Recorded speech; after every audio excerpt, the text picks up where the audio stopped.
Hello, everyone. Let's give a sound check. Let me know if you hear me. Let me know if you hear me, please. Welcome, everyone. Let me know if you hear me. Pardon me. I'm drinking coffee. Let me know if you hear me, please. Oh, thank you so much. Thank you so much, K West. Boom. And happy Tuesday to you. All right, another wacky Tuesday in the Delphi murders investigation. Look here. I want to say hi to JoJo, Marianne Foster, Jen P, Fur Baby Daddy, French 6290, 90, Four Pits, Luis Cuevas, Blondie 22, Lisa, Nancy Drew, K West, Freckle Joy.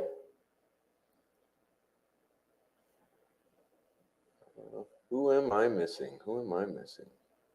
Roger, Digital. Hey, welcome in, Digital. Okay. Yeah, oh, I don't know if you guys are up to some reading, but I don't know if I am either. We'll get to it. That's what's happening. Everyone have a good day. It is we got a storm front on the doorstep. It'll be snowing and rain mix type of situation. Who knows? And we call it mountain life. Welcome in, Unraveling. Hello. Good to see you. Good to see you, Blondie. All right. Oh yeah, be careful, West Coast peeps. Let's see what we got here. We got I was screaming Vinlander at the phone last night and realized I was watching replay.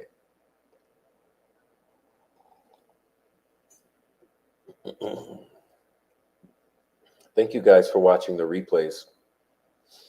I love when a comment comes in on the re-uploads or whatever, and I'm like, oh, someone's watching it. Good evening, Sunflower Soul. And Precascent, welcome in. Oh, I have something for you, Precascent. I have something for you. I got a reply, and it's a 10-4. It's a 10-4, so great job. All right. So we will be getting into the Frank's memorandum again. We've barely put a dent in it, but we'll be getting back into it and seeing how far we can get tonight. Should be interesting. The whole thing is just wild, and all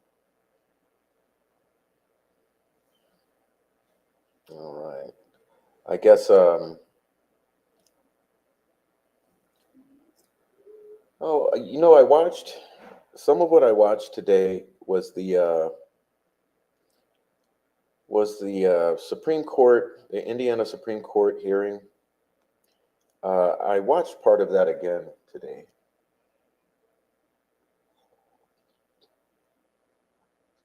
And I got to tell you, the most interesting thing here is how blatantly obvious it is at this point um, about what's happening, and how they really had no other choice but to do what they did. And I find it interesting because all of the shaming and the gaslighting that's going on in this arena, uh, it's it's it's just very interesting because the shaming and gaslighting goes on like kind of like in the way that it's like, how dare you, are you crazy, you guys are unhinged lunatics, and there's all this shaming and gaslighting, and n- nonetheless,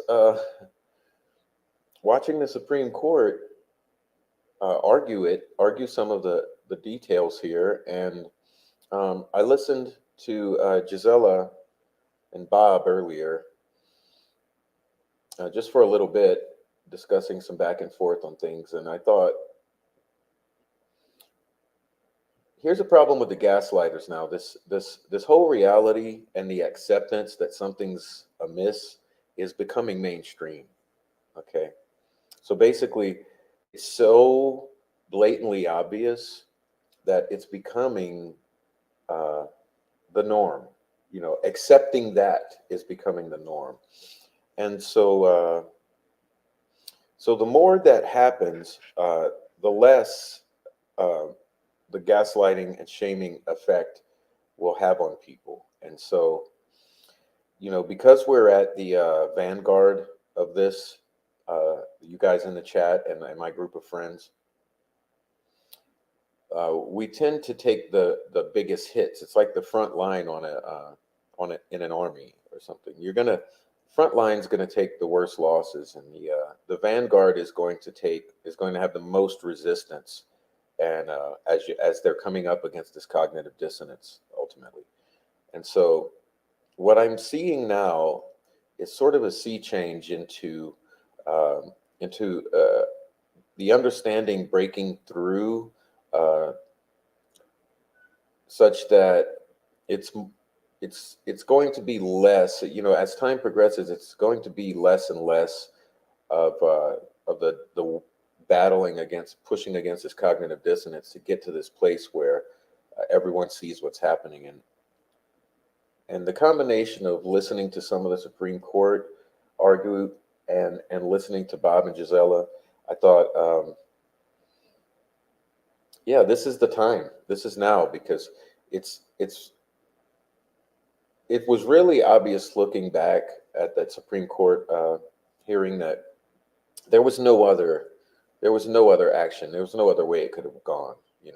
And now listening to Bob and Gisela's conversation, it hit me that, yeah, it's just undeniable now.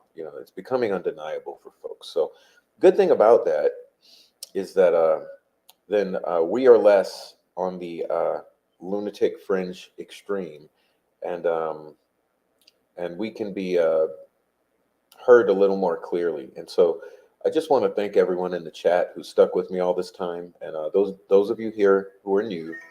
Um, Thank you so much. See, oh yeah, we have breaking weather here. That's my phone's going off. Apologize. It's letting me know we're getting it soon. Um, but yeah, so you guys that have stuck with me, and you guys that have stuck down your own paths, I know some of you in the chat are my friends, and we speak, and I know some of you you've gone through this sort of this metamorphosis yourself as you realize what's going on. It's sort of a roller coaster ride. And I thought earlier to say that I just want everyone to know that I came into YouTube with no friends on YouTube. I had no allegiances prior to coming into YouTube. I owed none of uh, the YouTubers anything, nothing. Um, I didn't have people to appease or to agree with it. There was no, I came in with a clean slate. And so, as you've seen me comment upon the things that I've been going through and the various struggles, um, I get a lot of backlash where people think that there's some sort of axe to grind or some sort of animosity. And it's just very interesting because the only response I have to that is I had no allegiances, no sides, no friends, no preconceived anything with any of you here, whether you're on one side or the other. I came in with a clean slate, and and things developed to the point that they are. And so that has been a process of discovery and realization. And so, you know, as an outsider may be looking in and saying, "Oh, how dare you speak about this one and this one? You're addressing people on YouTube." It's not what's really has been going on. What really has been going on is that I've been shining a light on the anomalies I've discovered. Okay, and so came in with no friends, no allegiances, nothing, no sides, and because of my path and the discoveries I made, things that became apparent, uh, I choose to highlight things for you. And so there are things that I think are important and that you need to be aware of. And that's what has been happening. So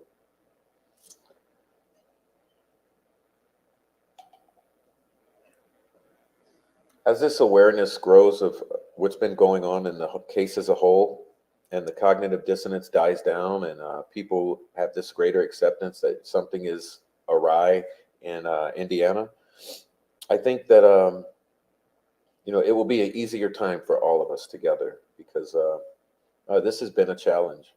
It really has been a challenge. It's just like beating the head against the wall for no apparent reason, because the ultimate goal is justice for the victims of Delphi murders and the Florida fire. So, with that said, let's get into our document today.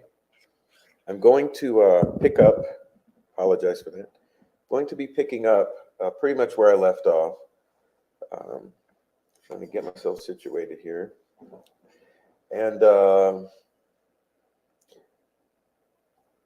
hope you can follow along here. This is just about where we left off. We're on page 67.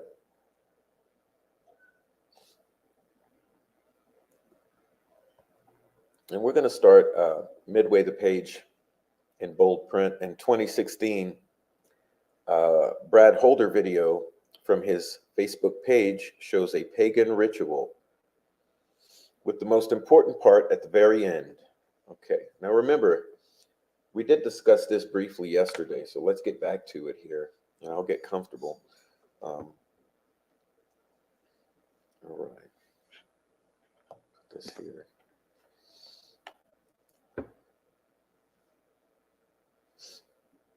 With the most important part at the very end, a man who looks like Patrick Westfall appears to be using his fingers to paint a tree.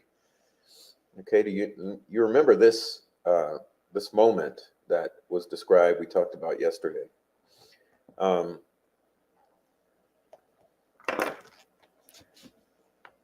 Libby's blood was found on one of the trees at the crime scene in the form of an F that someone painted onto the tree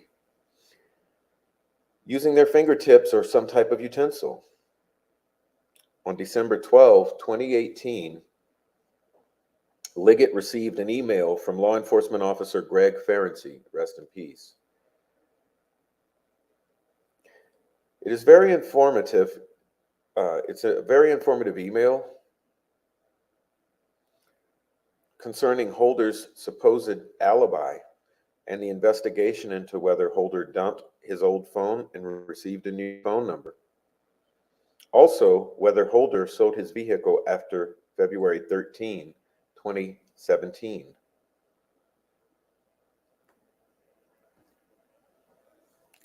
Find attached a copy of this email marked Exhibit 48. The very last paragraph discusses a ceremony that Holder videotaped in Fort Wayne in 2016. Ferenczi left a Facebook link so that Liggett could watch the ceremony. The video was not turned over to the defense until the defense made a specific request for the video sometimes in August 2023. This roughly 25-minute ceremony itself is odd. At the beginning of the video, Brad Holder is revealed as the person videotaping the ceremony. During the last few minutes of the video, when the presumed Odinites are dumping water at the base of the tree, you see a man that appears to be Patrick Westfall enter this scene. Once he is at the tree, you can see this person use his hand, what looks like, to mark the tree. Unfortunately, the viewer cannot see with what word, letter, or symbol, if any, this person is marking the tree. The marking appears to occur at a similar height from the base of the tree as the marking of Libby's blood was in the crime scene photos.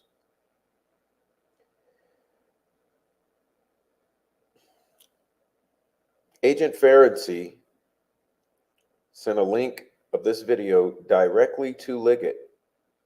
This video seems to show Westfall marking the tree in a similar manner in which the F tree was marked with Libby's blood at the crime scene. Even Ferenczi commented on Westfall marking the tree in this email. Yet Liggett either intentionally or recklessly disregarded this evidence, potentially linking both Holder and Westfall to the crime scene. Once again,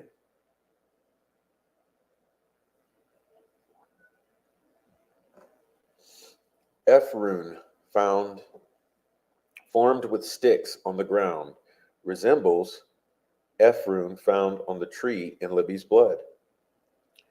Attached to the memorandum is a photo provided to the defense in discovery from Brad Holder's Facebook page. The photo shows an F that Holder made from sticks from a tree. This image is marked as Exhibit 50. The defense took that image and placed it side by side with the F made from Libby's blood at the crime scene, and marked that side-by-side photograph as Exhibit 51. Again, these exhibits display yet another example of Holder posting to Facebook images that mimic information from the crime scene that was unavailable to the public. Okay? In two ways. One, the sticks are used like the runes on the girls. And two, the F rune is used, as the F rune is used and painted on the tree.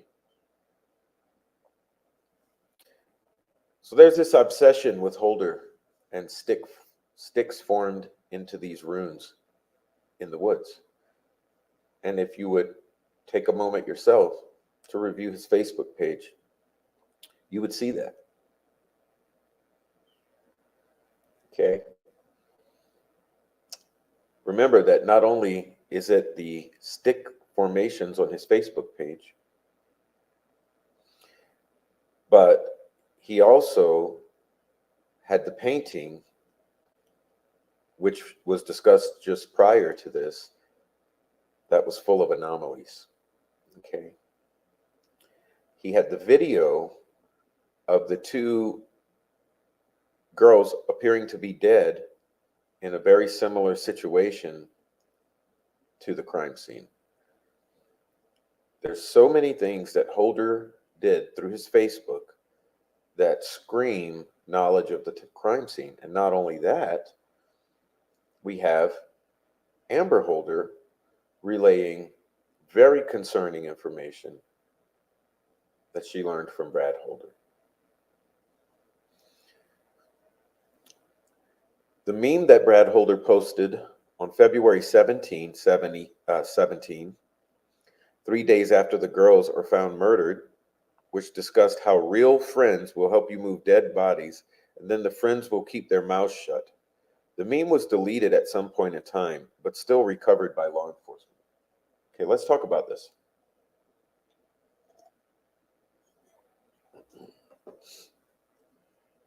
For Pitt says, odds that a guy mimicking the crime scene within 25 miles of the crime scene,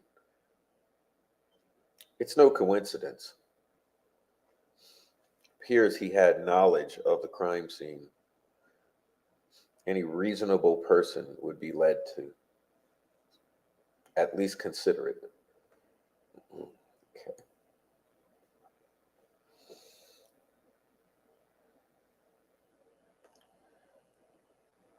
I also think that a guy 100+ miles away talking about horns on Abby and spit on the girl is no coincidence. Yeah, and how about Holder and Westfall not being friends or speaking anymore because of an incident at the creek during a ritual? But we'll get to commentary with the chat.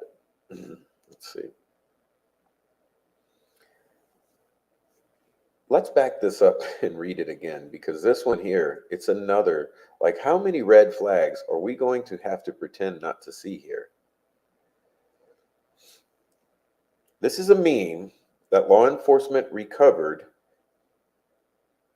that was deleted from Holder's Facebook, posted 3 days after the girls were found. Okay. He discussed how real friends will help you move dead bodies, and then the friends will keep their mouths shut. Okay, let's read into this. Exhibit 52 is a meme that investigators found that had been erased from Brad Holder's Facebook page. This image was obtained through discovery. The meme shows a still shot from a scene from the movie Goodfellas, in which the main characters are moving a dead body from one place to another. Billy Bat's dead body had been in one location, but later it was moved. The meme says, okay, and I want you to focus on this. I'm going to pull my face off of the screen for a minute so that you can screenshot this. Okay, so let me pull this off. So screenshot this really quickly.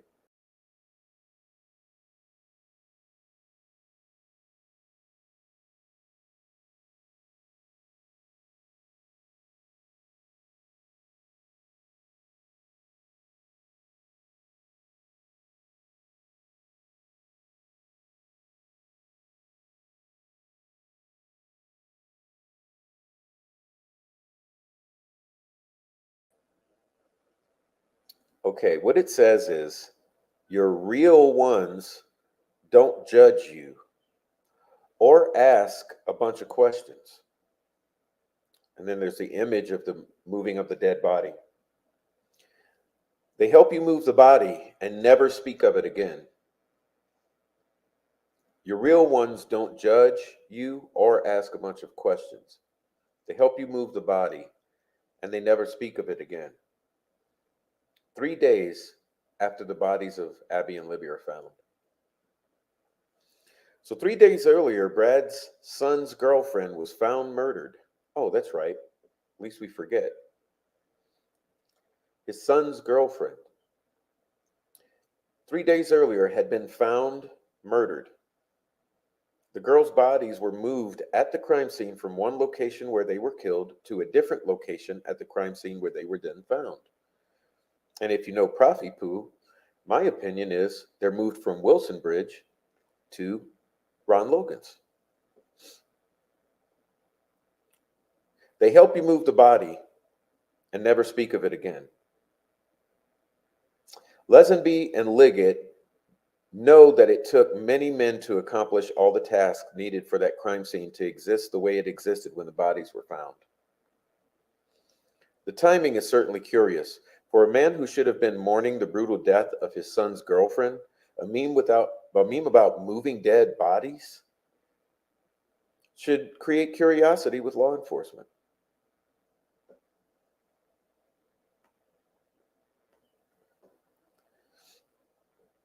Especially when considering all other evidence that links Holder to the crime scene. Why did Holder erase this meme?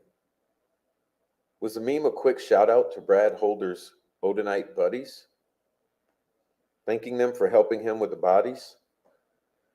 Did this meme reveal the brazenness and overconfidence that Holder had concerning the belief that he would get away with the murders?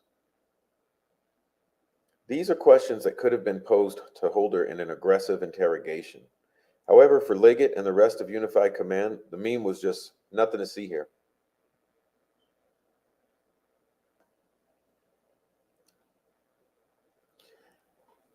So let's go ahead and just encapsulate this whole little incident here, because I think it's something else.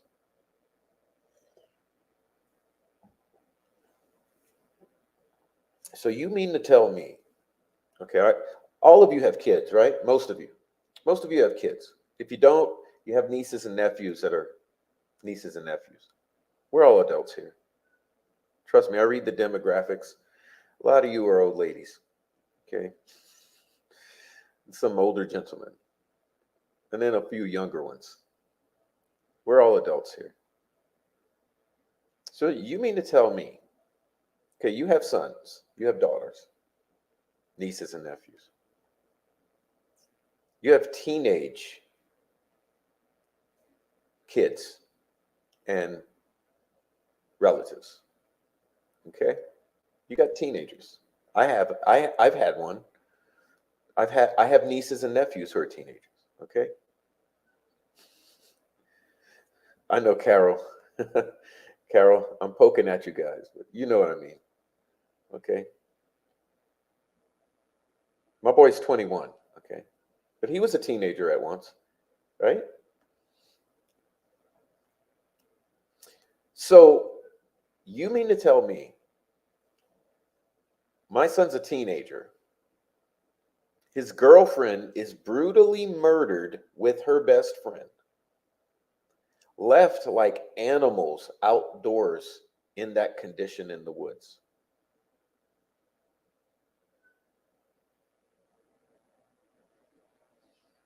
You don't think that my only priority is going to be comforting my teenage son or daughter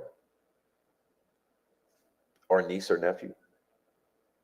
So my teenage son just lost his girlfriend, brutally left in the woods with her best friend, who he probably also knew. You don't think my only job is going and focus is going to be taking care of my son during that time, spending time with him, cooking, going to take care of things, maybe go to visit the mother, the family of that girl? I mean, we're going. It's going to be huddle up time. But only 3 days later, he's posting that the real ones help you move the body and don't say shit afterwards. Like, what kind of mentality are we dealing with here?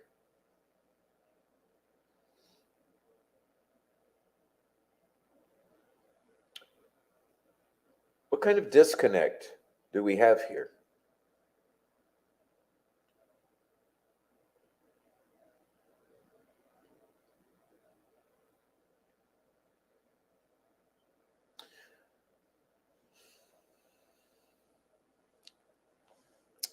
2 a.m. A Facebook post 12 hours after the girls allegedly go missing. So likely, I just want to comment here. Likely shortly after at least one of them had already been murdered.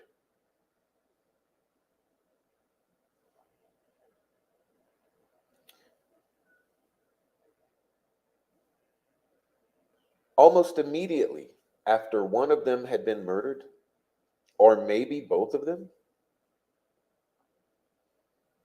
Okay. Basically, just around the time the girls are likely murdered, at least one of them, you have a Facebook post that says his testosterone is through the roof. Post was later deleted. Although Brad Holder told police that he went from work straight to the gym to work out in Logansport, here is Brad Holder at 2 a.m.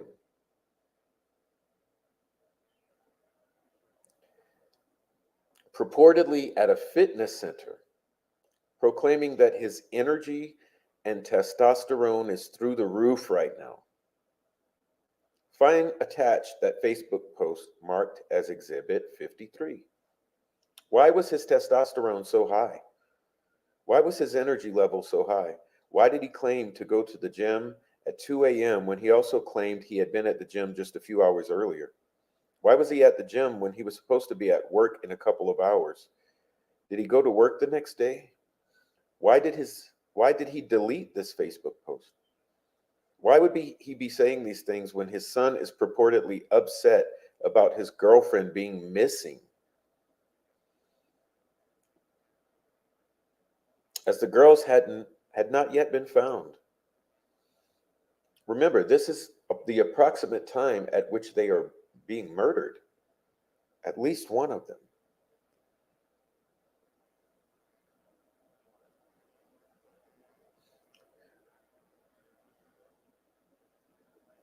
Law enforcement officers, to our knowledge, have never asked these questions in an aggressive interrogation of Holder.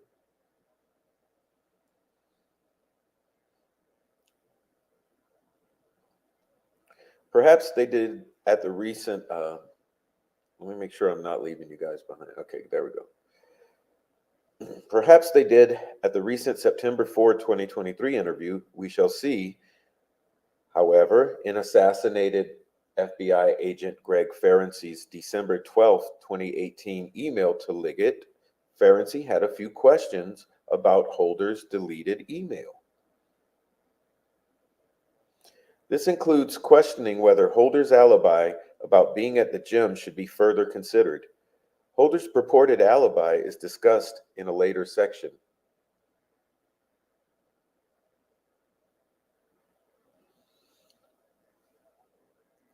Holder's Facebook page links him to Elvis Fields in Rushville, Indiana. Elvis has admitted to participating in the murders and now being part of a gang, even providing intimate details of the crime scene that only those participating in the murders would know. Elvis followed Brad Holder on Facebook and even recreated Brad Holder's Facebook pages like a fanboy. Yeah. Basically, will do whatever you tell him.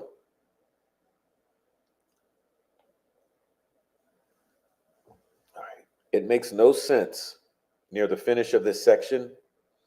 No, I apologize. It makes sense near the finish of this section, detailing some of the evidence that links Brad Holder to the murders by supplying the court with certain Facebook posts by Brad Holder that were mimicked and even recreated by Elvis Fields. This will allow for a smooth transition to the next suspect on whom this memo will be focused, Elvis Fields. Who is Elvis Fields? Well, ask Thomas Frost. This man was mimicking Brad Holder's Facebook post from 126 miles away. You will soon learn that he is a man that has admitted to both of his sisters, that he was involved in the murders of Abby and Libby. A man who told his sister that because of his involvement, he was now part of a gang and had a brother. A man who, after providing DNA, asked the police if he could explain why his spit might be on one of the girls, and if he would be in trouble, and then admitted to another sister that he did in fact spit on one of the girls, and perhaps most incriminating, a man who provided intimate details about the crime scene. The type of detail that only those that were at the crime scene could possess.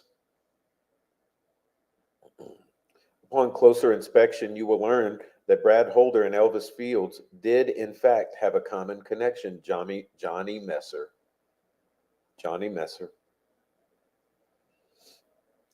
But Elvis Fields lied to the police, claiming he did not know Johnny Messer. Okay?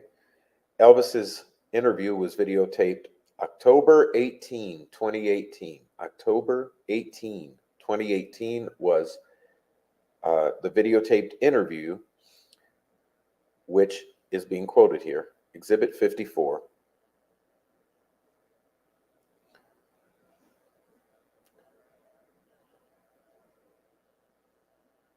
Evidence provided by law enforcement shows that Elvis Fields lived in Rushville, 125 miles away from Delphi. Additionally, Elvis at first glance seemingly had no connection to Delphi or Logansport.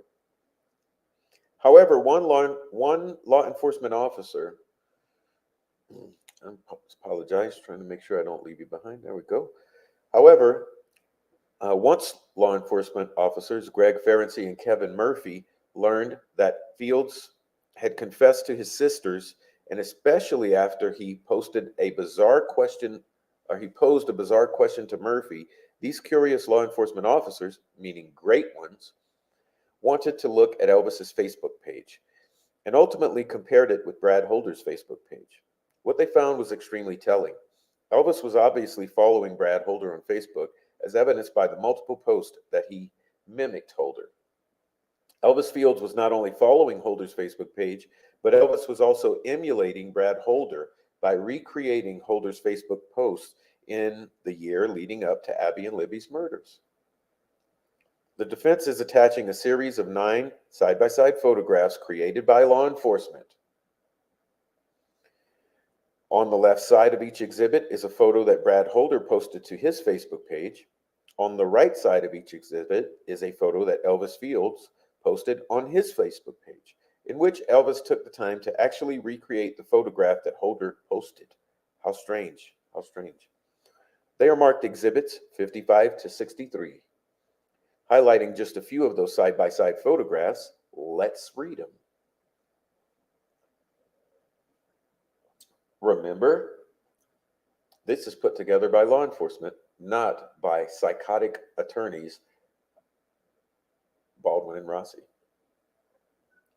Exhibit 55 shows that Holder posted an image of brass knuckles surrounded by other weapons and guns next to Elvis Fields' mimicked post, recreating a photo featuring brass knuckles surrounded by weapons.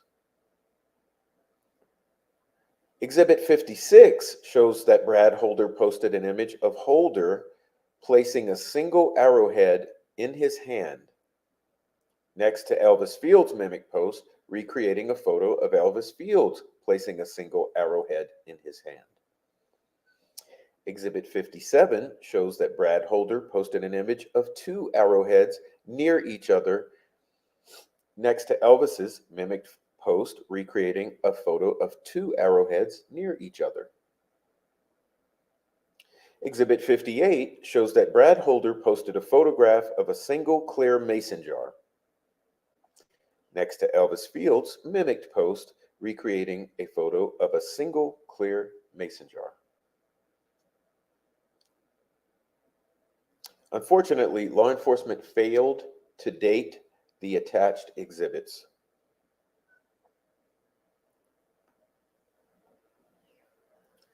This mimicking certainly is curious. It certainly is. Especially when Holder's son dated Abby Williams.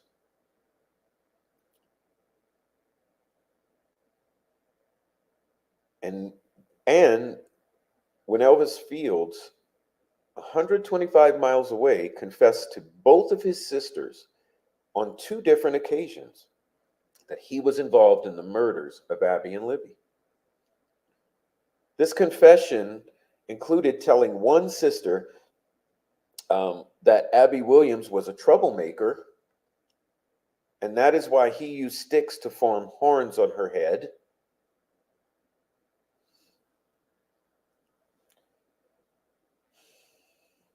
And admitting to another sister that he was in big trouble and going away for a while because he was present when the girls were murdered and he spat on one of the girls. On October 24th, 2017, Elvis told his sister, Joyce Moffett, that I am in trouble. I'm going away for a long time. I was on the trail in that bridge with those girls when they were murdered. There were 2 other people there with me when it happened. I spit on one of the girls after they were killed.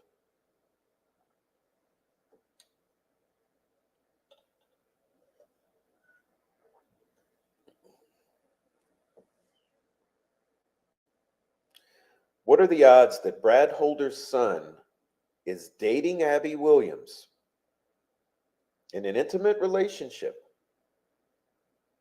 and 125 miles away, Brad Holder's fanboy, his greatest disturbed fanboy, was mimicking his Facebook post? And that fanboy admitted to not only being involved with the murders, but spitting on one of the victims. For Liggett and Holman, a Apparently, this coincidence was nothing important. Remember, so far, Liggett and Holman have ignored every single red flag, not just regarding Elvis Fields, but regarding Brad Holder and regarding the Odinites in general, even the ones in Westville. More important, Trooper Roland Purdy refused to concede that Elvis's mimicked and recreated Facebook post proved any connection between Holder and Fields. Purdy explained that the mimicked and recreated photos between Holder and Fields might just be a coincidence, another coincidence, like everything else in this case, right? Liggett failed to inform Diener of the evidence supporting Holder's involvement in the murders, naturally. Before moving on to the evidence that supports Elvis Fields' involvement in the murders, the defense finishes the Brad Holder section by one, discussing his purported alibi, two, showing the evidentiary linkage between Holder and Elvis Fields that supports Holder luring Elvis to get involvement in the murders in order to join him and Holder's gang. And three, the circumstances surrounding Unified Command dropping the ball intentionally or recklessly by clearing Holder as a witness within weeks of the murders. Weeks. In other words, almost immediately. Holder's alibi was not scrutinized. Okay? Right, little Frankie? Evidence supports Holder recruited mentally infirm Elvis Fields to assist in the abduction and murders while Holder tried to stand behind a shady alibi. Holder's alibi was not even close to fully vetted. Oh, you don't say. Don't say. Whenever Holder's name was brought up as a suspect, one reason that kept popping up as to why Holder was cleared as a suspect was his purported alibi. Okay, Holman and Liggett. An unclassified FBI report revealed the work or lack of work that law enforcement performed to check Holder's alibi. The document is marked as Exhibit 65. Okay, Exhibit 55, alibi. The report was prepared April 13, 2017. April 13, 2 months to the day.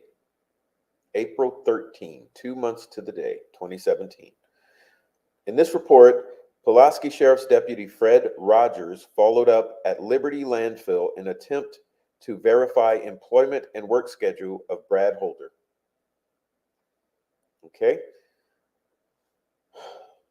Susan Case from Human Resources stated that Holder's time card showed that he clocked in at 4:55 a.m. and out at 2:45 p.m. Chase also said she would be the only person that could manipulate the electronic time card. Chase further admitted that there was a security camera on site. Here is how Deputy Rogers memorialized that part of their conversation. I quote, Case advised Brad drives a junky red truck to work with a G on the front bumper. With the G. Typically when you see those, it means Mason. Case advised the security camera at the scales may have picked up his vehicle coming and going on that date. Okay. Case advised that Holder stays on property for his lunch break. Okay. The short report concludes with this. Case provided this officer a copy of the timesheet for the week showing Brad indeed had clocked in and out on February 13, and he was still at work on today's date. If Holder was at work the day the deputy showed up to vet Holder's alibi, it would have been a great time to interview Holder and those around him to better determine if Holder was at work on Monday, February 13, 2017. Here's what we don't know about Holder's alibi at work. Point number one.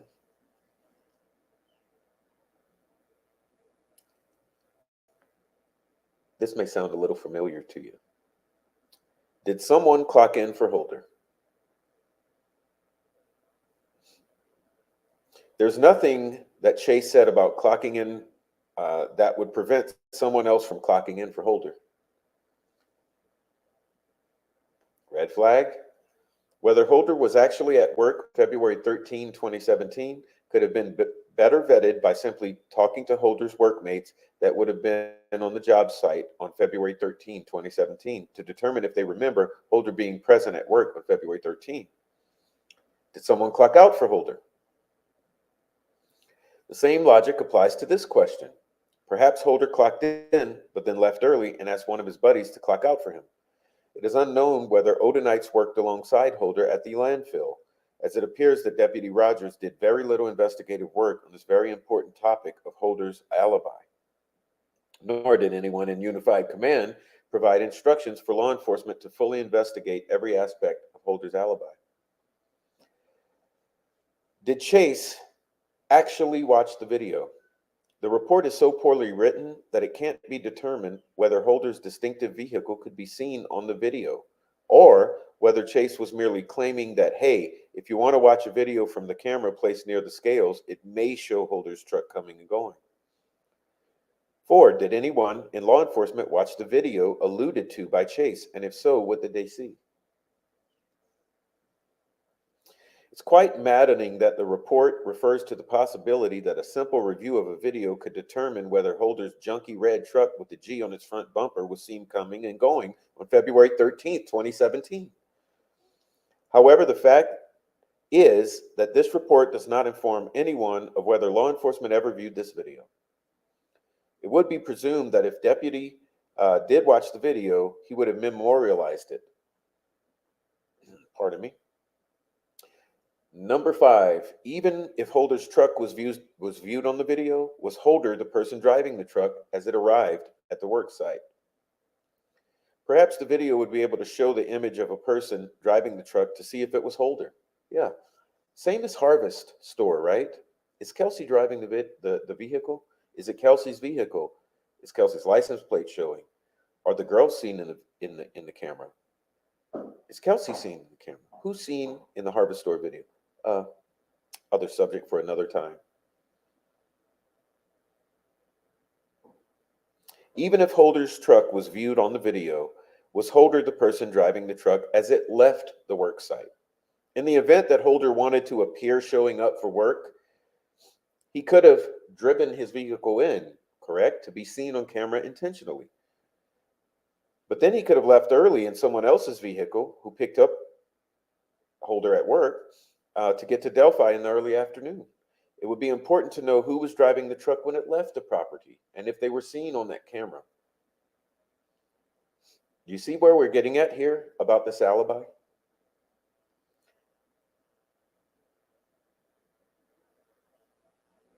How solid is that alibi? Did you let someone clock you in, clock you out? What's Mike Patty's alibi? Is it a similar situation? Clock in, clock out? Where's the proof? It's not a solid alibi. So that means you have to disregard that alibi.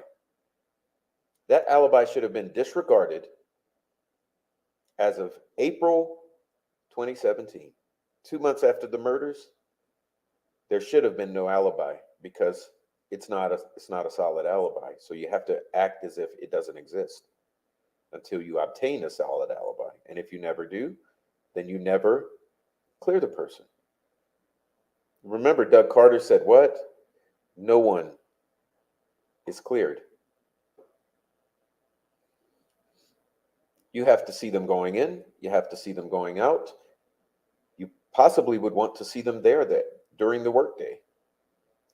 Alibis. If an alibi is going to be used to not investigate someone with 1,000 red flags, such as Brad Holder, that alibi better be solid, and it's not. It's only 24.3 miles or 32 minutes maximum from Buffalo, Indiana to Delphi, Indiana.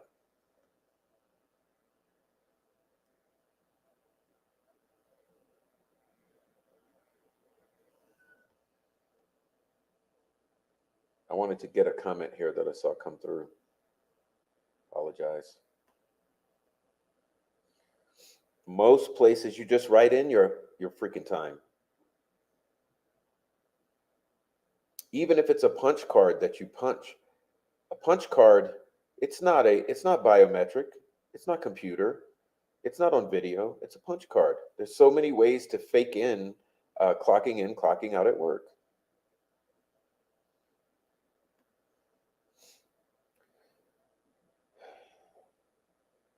It's only 24.3 miles from Buffalo, Indiana to Delphi. Even if Brad Holder actually clocked out at 2:45, he could have been in Delphi before 3:15. Hello? Hello? Okay. In case the alibi, quote unquote, was solid, if this was a solid alibi where he's thoroughly documented being at work throughout the day, clocking in, clocking out in his vehicle, face as the driver, all of this, if it was solid as hell, it's still only 24 miles. He could have been in Delphi before 3:15 p.m. If Holder left at noon and had a buddy of his clock him out a couple of hours early to create illusion that Holder was there all day, Holder could have been on the trail by 1 p.m. This is why watching the video and interviewing employees who worked alongside Holder would have been a critical step to take in the investigation. Asking simple questions to his workmates like, did Brad leave for any period of time? Did Brad leave early? Was Brad even here? There's no excuse at all for failing to interview employees and for failing to watch the video. These failures leave open the real possibility that Holder's alibi cannot be trusted without further vetting.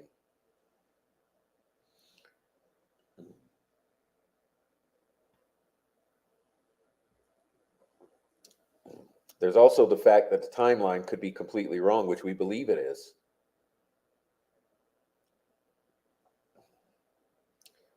Did police ever consider that Holder convinced his minions, such as Elvis Fields, to abduct and participate in sacrificing the girls until he arrived? If the girls were taken by Richard Allen with a weapon and held someplace, restrained possibly,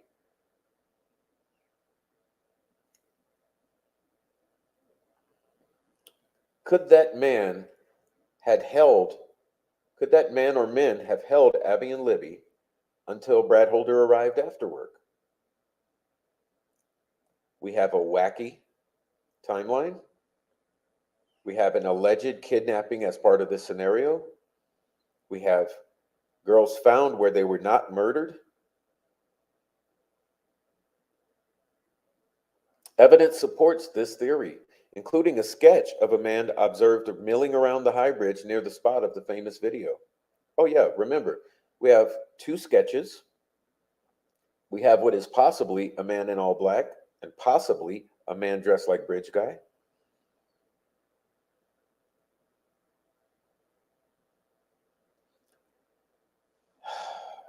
This sketch resembles Elvis Fields. Even Trooper Purdy can't deny that fact. Charles Manson did not serve a prison sentence for actually being the person that stabbed Sharon Tate 16 times. Manson's minions committed the heinous act. Was it ever considered that Holder had devised a plan to kill those girls and used others to do his bidding? According to Unified Command's Holman, it was considered, but there's no evidence that we have indicating that he was commanding people to go kill people. Then Jerry Holman commented on this very serious topic. I quote from Jerry Holman, I mean, ask Richard Allen if Brad Holder told him to go kill the girls. I mean, you guys communicate with the guy that killed the girls. Holman's comment offers insight into his mind-blowing lack of curiosity and his limited investigative skill set. Holman's refusal to consider whether evidence supported the possibility that Holder was directing minions is par for the course of what the defense has learned from a review of the evidence. Once again, we have what seems to be complete disengagement with actually pursuing viable avenues here of investigative procedure.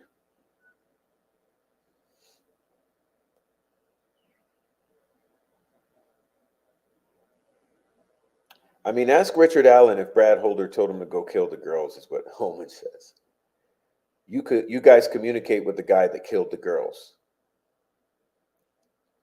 Since Holman is still not interested in facts that support the possibility or even likelihood that Holder was directing others to participate in the crime, here are a few pieces of evidence that support the premise that Holman and Liggett and all of Unified Command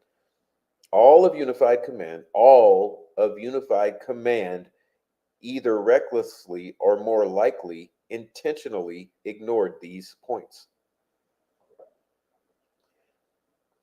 Brad Holder was from Logansport, Indiana, which is close to Delphi. Patrick Westfall was from Delphi, Indiana, close to the crime scene. Johnny Messer was from Rushville, 125 miles from Delphi.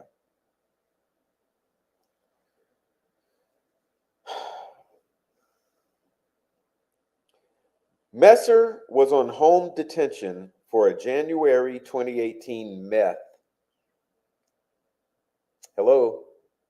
arrest.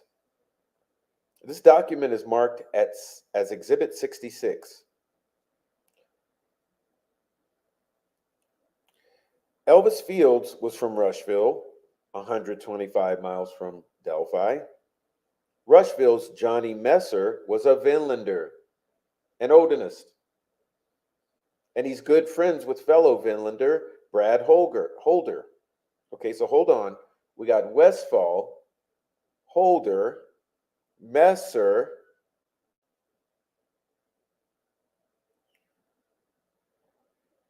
Rushville's Johnny Messer was recruited for his Vinlander gang, was recruiting all of the time. Messer's ex-girlfriend told investigators that Johnny attempted to recruit others all the time. Find attached Exhibit 67, which defense received in discovery and appears to be a document prepared for a PowerPoint presentation. Investigators learned that in summer of 2016, Messer was recruiting men that lived in his Rushville apartment complex to attend Vinlander meetings. Also, the same summer, 2016, Elvis Fields was already mimicking and recreating Holder's Facebook post.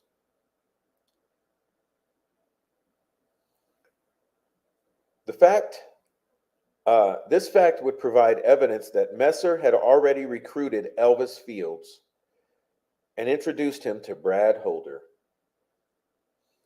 And Elvis was now following this group's leader, Brad Holder, on Facebook and emulating Holder, mimicking his post. And remember, Elvis later tells his two sisters he was there with two other men, was with the girls. The girls were killed. He spit on one of the girls. Is he going to be in trouble? The recruiter, Johnny Messer, was a friend of Elvis Fields from Rushville. The recruiter, Johnny Messer, therefore both knew Holder and Fields. Johnny Messer both knew Westfall and Fields.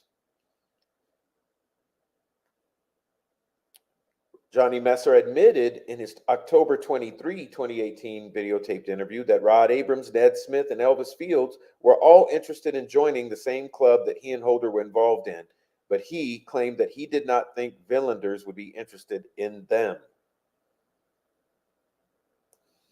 The whole dialogue between Todd Click and Johnny Messer took place beginning at the 14 minute, 17 second mark.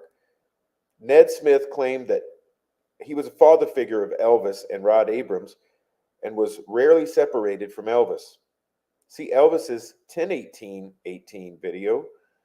Ned Smith claims throughout the video that he is a father figure to Elvis and Ned. At the 15-minute, 42-second mark, Ned claims to be around Elvis every day in 2017. Ned Smith. It might be telling that Ned Smith paid for Elvis's attorney and that Ned Smith wanted to be present at Elvis's interview.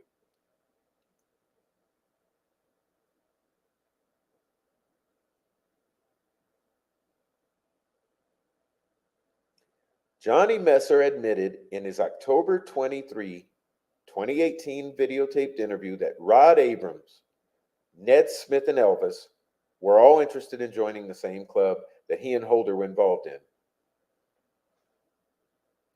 Messer's comment appears as self-serving in an attempt to distance himself from being the person that connected Holder with Elvis.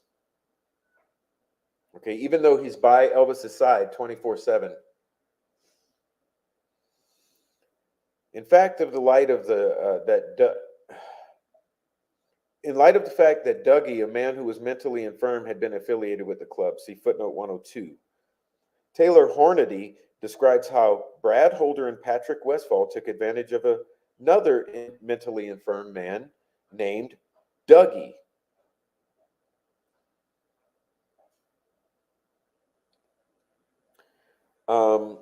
They asked him to perform menial tasks for them. In other words, their little gopher. Also find attached Exhibit 69, which is a summation that was prepared by police for a PowerPoint presentation that also discusses lower functioning Dougie being used by Holder and Messer as a gopher. So Holder and Messer, they're desperately recruiting individuals to come into their group. Okay. Holder and Messer tend to latch on to these little shrimpy, mentally infirm guys in order to get them to be their little punks and gophers, their little henchmen. Okay? Is this why they brought in Elvis Fields through Ned Smith?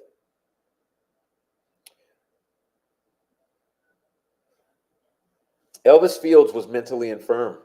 Kevin Murphy described Elvis as having the mental capacity of maybe a 7 or 8-year-old.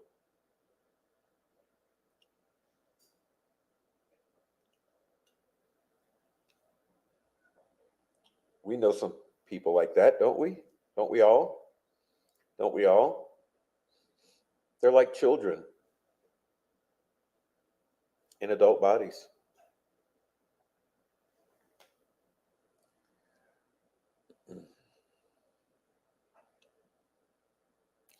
Evidence provided by law enforcement shows that Elvis Fields, 125 miles away, and with no connection to Delphi or Logansport, was following Brad Holder on Facebook. He was not only following Brad Holder, but Elvis was also emulating Brad Holder by taking time to recreate his Facebook posts in the year leading up to the murders. Remember, he told his sisters he was there and he did it. Right? Elvis's Facebook mimicking of Holder's posts may show that he was enamored of Holder, obviously, and he wanted to be part of his gang, the Vinlanders, or a brother. Holder was known to prey on lower functioning members of society and take advantage of them, and Elvis was a lower functioning member of society. Was Holder grooming Elvis, hoping that down the road Elvis would do Holder's bidding? Like I said, they needed a little bitch. They needed a little punk, a little man, a little gopher, a little runt.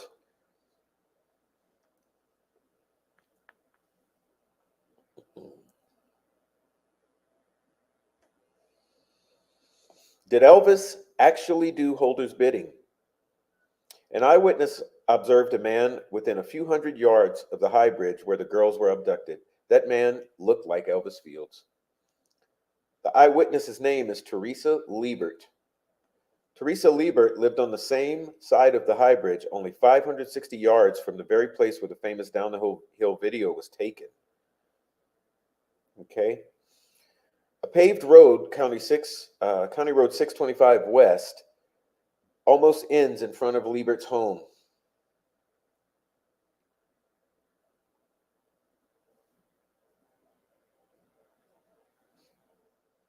However, that road turns into a private gravel road that continues toward the High Bridge and services the home of Brad Weber.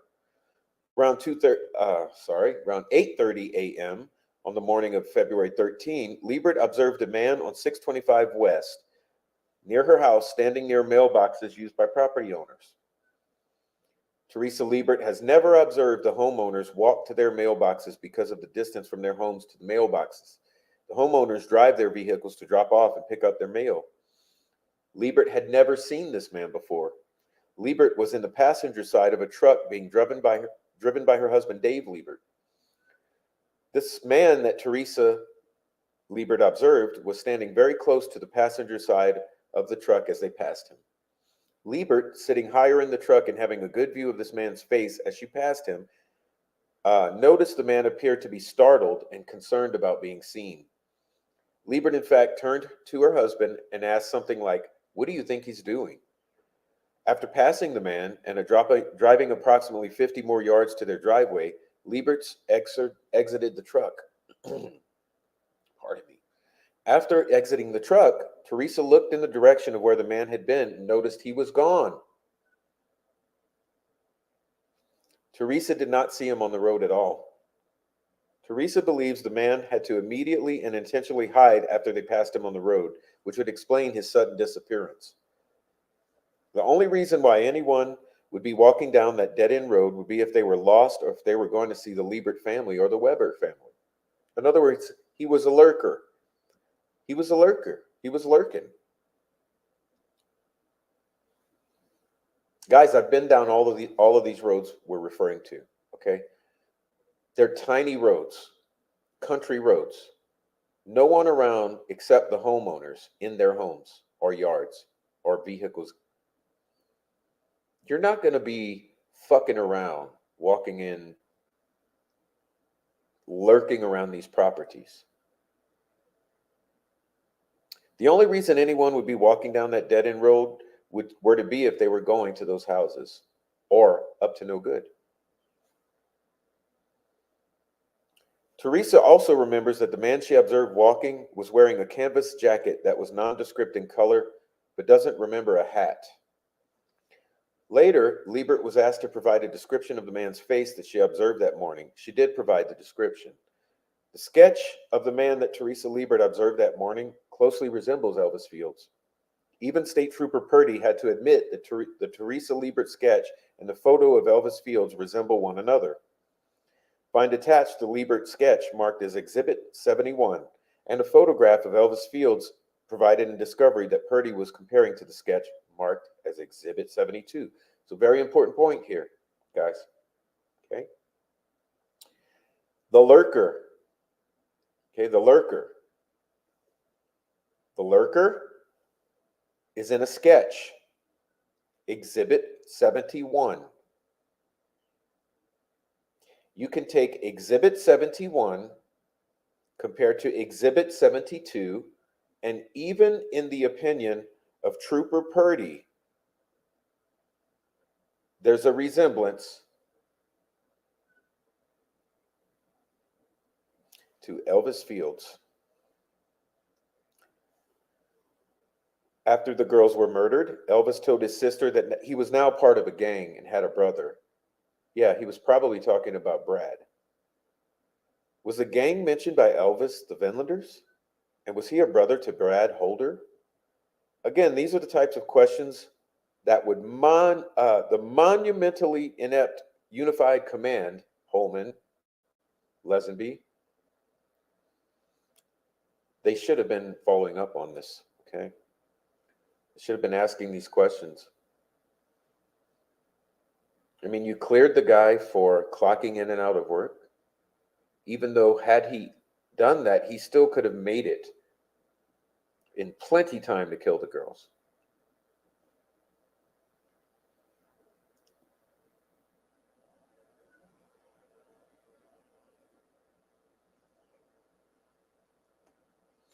Trooper Holman indicated in his deposition that there was no evidence that Brad Holder may have directed others to kill the girls. How would he know?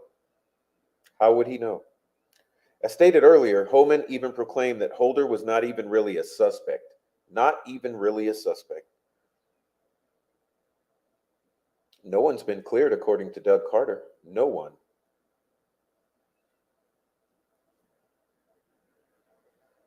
The defense disagrees. Sometimes it takes just a little digging, like a little genuine curiosity.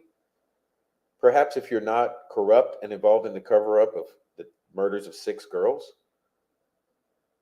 in Carroll County.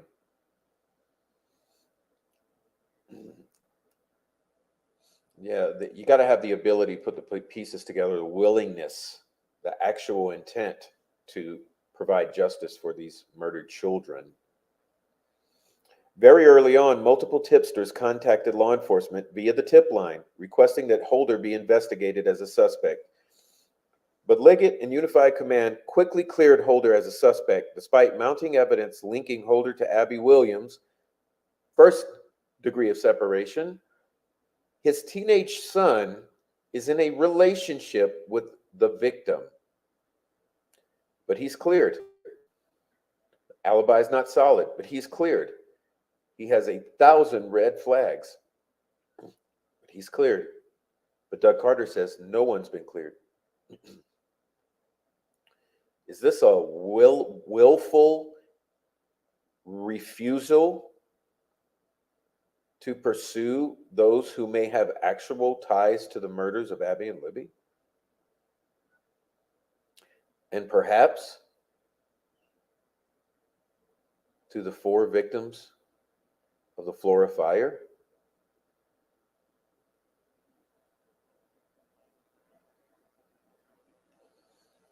Within days of at least one of the girls' ritualistic sacrifice, law enforcement started receiving tips from citizens who thought Brad Holder was possibly involved in the murder of the girls. For example, a report identified as tip 48, which we covered yesterday, was submitted at 7:21 p.m. Eastern on February 16, 3 days after the girls were allegedly murdered. The narrative on this report stated the following. Father of Logan Holder, Brad Holder, ex-boyfriend of Libby, social media shows him a member of Villanders, Brad Holder. He posts half-dead women and a fascination with Gothic figures and symbols out of tree branches. Symbols out of tree branches flood his Facebook page, if you would care to go look. This tip intake was shown as being evaluated by Delphi investigators only 10 minutes later, 7:31 p.m. Eastern.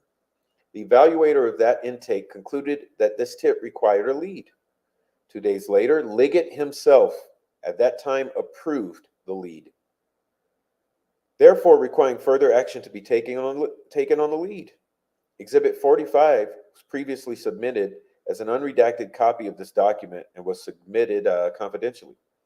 However, only 13 days later, Liggett would change his mind as to the importance of Brad Holder as a suspect. On March 1, 2017, at 4:27 Eastern, a report identified as DIN COO2503 was reviewed by Liggett. DIN COO2503 was a local police report that was almost a word-for-word regurgitation of an FBI report discussed below. Okay? At the end of DIN COO2503, Liggett concluded that no leads required. This means that after reviewing the contents of DIN COO2503, Liggett was not interested in following up on Brad Holder as a lead. Exhibit 37 is an unredacted copy of this document. Oh, I would love to read it. Filed confidentially. On February 17, 2017, remember, this is 4 days. 4 days. The FBI interviewed Holder at Delphi Police Department. The turnaround on interviewing Holder was very quick, as only 3 days had passed since the girls were found murdered. Attached is Defense Exhibit 73, which is the FBI report that memorialized this interview. Quoting from the report, below is an interview summary. It is not intended to be a verbatim account and does not memorialize all statements made during the interview. Communications by the parties in the interview room were electronically recorded. Okay. We're talking about Brad Holder's interview 3 days after the murders. Or 4. Was recorded. The recording captures the actual words spoken here. As stated earlier, after over 9 months, Rick's defense team still does not possess this recorded interview of Brad Holder. Otherwise, it would attach a copy of that recording for the court to review. Presumably, this electronically recorded interview still sits in the Delphi police station or possibly at the prosecutor's office, as the defense learned on September 11th that more discovery is ready to be picked up. Also in this document, Holder told Special Agent Robert Fole and Hammond Police Sergeant Christopher Goat that the following. Okay, so this is Holder. Let's read this. He stated that his son Logan, 16 years old, was a friend of Abby. On Monday the 13th, Holder received a text from the Delphi Police Department asking him to call back. Holder called the officer back and had a short conversation stating that he had never met the girls. Police asked if he could examine Holder's phone while they were in the collection. They informed Logan and Brad that the girls were deceased. Holder stated that he visited Delphi every weekend to hang out with his friend, Patrick Westfall. Westfall lived in Delphi and was a friend of Holder in the Army.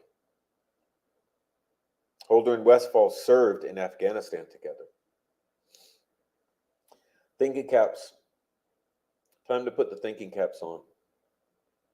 I'm sure that you know at least one veteran who has served in Afghanistan or Iraq.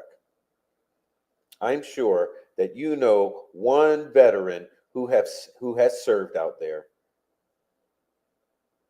And I'm sure you know that those who saw combat, you know how they came back, because I know some. And I know how they came back. You know that having been there together, how they would have been bonded upon their return. Holder and Westfall served in the Army in Afghanistan together. When Holder would go to Westfall's house, which he did every weekend to do a ritual, he would bring his son Logan. Every weekend. Logan and Westfall's son would generally go to Canal Park and play basketball, allegedly. Holder believed that this is when Logan would contact Abby. Holder never actually met Abby himself, allegedly. And he believed that Logan only actually met her one time as they attend different schools. Bullshit. Bullshit. We've spoken to locals. We've spoken to people who know these people. Holder knew Logan to communicate with her on the internet via his phone. Yeah, bullshit. Holder provided Westfall's phone number, also stated that Westfall suffers from post-traumatic stress disorder and is on disability. No shit. So does everyone who came back from there. Holder continued to state that he and Westfall started a tribe of Vasatru followers, a cult of inlanders. He described it as a warrior religion popular with members of the military, and it's a problem. We're dealing with white supremacists. Westfall's girlfriend, Rachel Miller, hosts As a True meetings every Sunday at Westfall's house, every Sunday, where Holder and Logan would go. Holder stated that there are only 5 to 6 regular members who attend. Who are they? Who are they? Holder was asked where he was on Monday, the 13th. He stated that he was at work driving machinery at Waste Management in Buffalo, Indiana, until he clocked out somewhere between 2 and 4. After work, he went to the gym, work out anytime in Logansport. Again, this very FBI report was later converted into a document that was reviewed by Liggett, Exhibit 74. Can't think here. Upon reviewing this document, Liggett concluded that no leads were required. In his August 8, 2023 deposition, Liggett explained the different phrases used concerning how law enforcement dealt with tips. In the deposition, Liggett could not remember the exact language used to describe the situation when there was nothing more that could be done with the tip, meaning the tip was at a dead end. In other words, in the trash. In the deposition, Liggett said he believed the phrase used by law enforcement officers in reports to denote when especially or essentially there was nothing left to do was no further leads. Okay, so dead end. Trash can, dead end, no further leads. This is what they did with Holder. According to Liggett, no further leads meant that there was just nothing to this to start with. Fully covered means someone did something with it and it was completed. Fully covered. When pressed as to what those two phrases, no further leads and fully covered, meant in practical terms of whether there would be an expectation of future investigation related to the subject of the tip, Liggett said that both of those phrases meant that law enforcement had completed work on the tip. In other words, tip was dead. It is obvious between Liggett's deposition and the language he used in DIN C002503, no leads required, that he, Liggett, had concluded that there was no further investigation needed of Holder at that time because, as he said in his deposition, there had been nothing there from the beginning that needed investigating concerning Holder. Meaning no more work to be done, no more investigation to be conducted concerning Holder. Essentially cleared for no reason whatsoever. Nothing to see here. Holder had an alibi. Please look at the next suspect when no one has been cleared, according to Doug Carter. On March 1st, 2017, before Ron Logan was searched by FBI, Liggett essentially gave up on investigating Holder because of Holder's alibi, quote unquote. At the time that the decision was made, it was known that Holder was a proud Odinite who loved to post about pagan religion of which he was a part. It was also known that he used sticks and tree branches to form patterns similar to those left behind at the fucking crime scene. Exhibits 75 to 84 are just a few of the images on Holder's Facebook pages, mostly before Abby and Libby's murder. Law enforcement also knew at the time that Brad Holder was spending his weekends in Delphi with Patrick Westfall. It was also known that Holder's son, Logan, had some sort of dating relationship with Abby. Yes. This all seems like the type of information that would absolutely require an intense and ongoing continued investigation into Holder, and not a no further leads tag throw in the trash can from Liggett. I mean, you would expect multiple interviews and questioning. It'd be crazy to think that at an early stage of the investigation, with all the information that was already known by Liggett, that he would sign the designation of no further leads to this tip, ending the investigation of Brad Holder only 15 days after the girls were found brutally murdered under very bizarre circumstances, with signatures mimicking signatures that he had posted to Facebook leading up to the murders, using sticks in the woods. Perhaps Liggett typing in "no leads required" was simply a typographical error or a clerical error or an unfortunate oversight. Perhaps it was a one-off circumstance. However, no other reports demonstrate that Liggett did not commit a typographical error when he typed "no leads required" into the March 1st, 2017 report. It was intentional or reckless. It was intentional, in my opinion.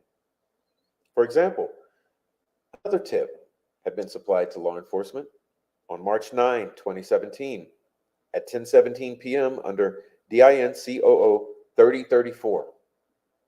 3034. An unredacted copy of this report had been attached and is marked as Exhibit 85. It has been filed confidentially. Exhibit 85.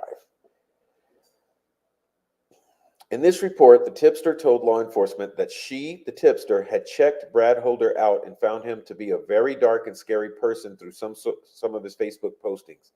You want to check him out. Again, this is another example of a citizen who knows nothing about the secretive crime scene. Okay, so here we have a citizen knows nothing about the crime scene or the signatures or the sticks on the bodies. Law enforcement knew everything.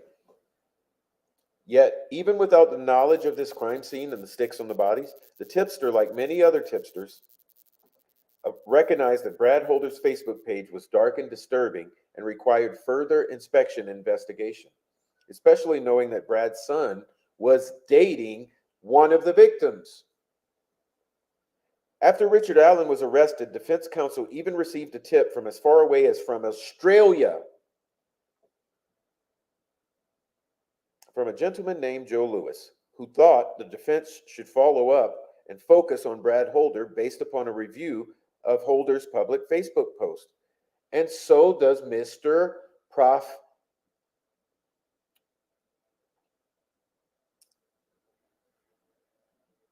It's hard to control myself.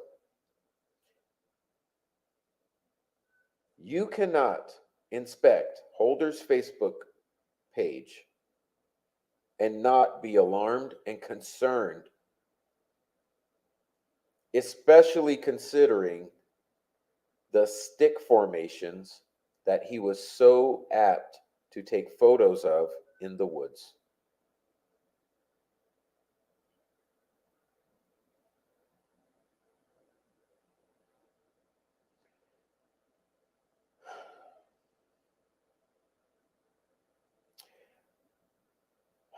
This tipster proclaimed to law enforcement about Brad Holder, "You want to check him out," obviously. Except the problem was that Tony Liggett did not want to check out Holder. Quite the opposite. After reviewing that particular tip, Exhibit 84, as you can see at the end of the report, Liggett wrote, "No leads required, has been covered." Essentially, Liggett was saying, "Nothing to see here, please move on to a different aspect." Okay, different suspect. In fact, as it relates to this tip, Liggett was doubling down on his concluding remarks by stating both that there were no leads required and that Brad Holder has been covered. There could be no doubt whatsoever as of March 13, 2017, 1 month to the day after the alleged murders of the girls, that Liggett did not want Holder checked out at all. Nick McClellan, being the same member in the Masonic Lodge as Holder, should have him removed as prosecutor. It's a conflict of interest.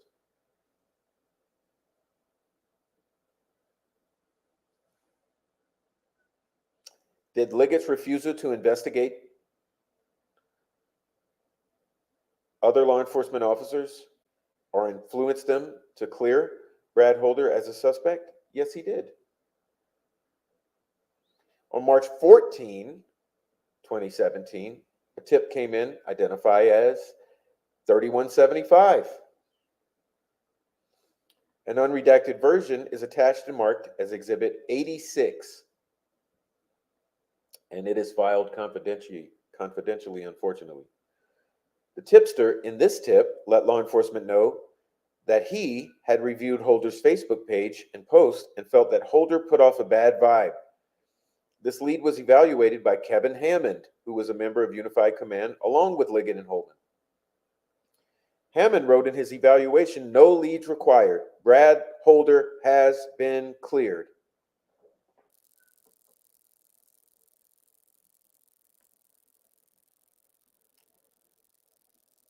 Again, even any moderately curious human being could have looked at Brad Holder's Facebook page, compared images on Brad Holder's Facebook page to the crime scene, and considered Brad's son was dating Abby, and that Brad was part of what appeared to be a religious cult, and thought, wow, this is a guy we better investigate.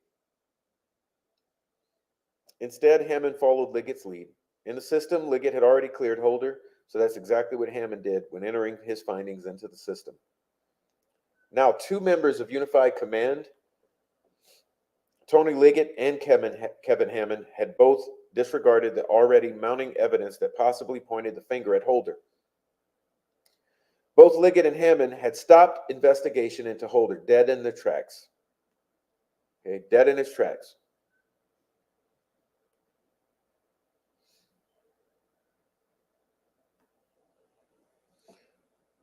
By claiming that Holder had been cleared only 4 weeks, 1 month after the murders. Why did they rush to clear Holder, who had an unsecured alibi, who had duplicates of signatures at the crime scene, which surely they were aware of? Did anyone other than local law enforcement clear Brad Holder as a suspect early on? Yes. On March 19, 2017, another tip came in that believed Brad Holder sounded like the man in the famous audio released by law enforcement. An unredacted copy of this tip sheet is attached and marked as Exhibit 87 and filed confidentially. This time it was FBI agent Michael Peasley, following the lead of Liggett, which indicated at the bottom of the report, Holder has been cleared. On April 14, 2017, another tip came in claiming that Holder had changed his appearance following the girls' murders. Do we remember Doug Carter telling us to look for someone who's changed their appearance?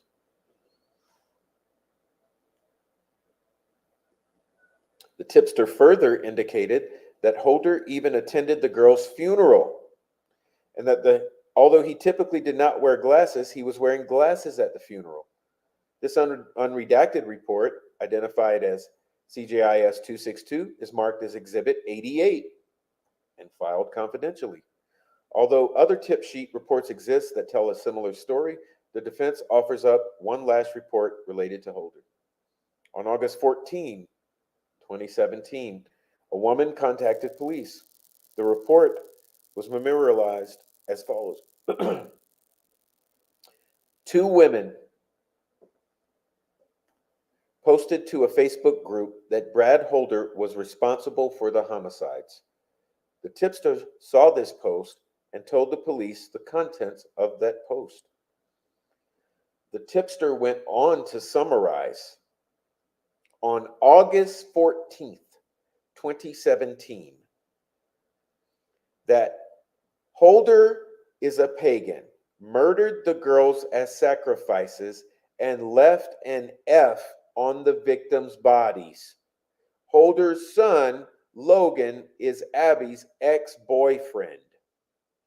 Obviously, the F left at the crime scene was not left on the girls' bodies, but rather on a tree painted in Libby's blood. However, would this information concerning the letter F have even been known for anyone to talk about on August 14, 2017? A curious person might ask, could it be that someone who participated in the murders had talked about the crime scene with someone, who then talked to someone else, slightly mixing up the facts as the story passed from person to person? Yes.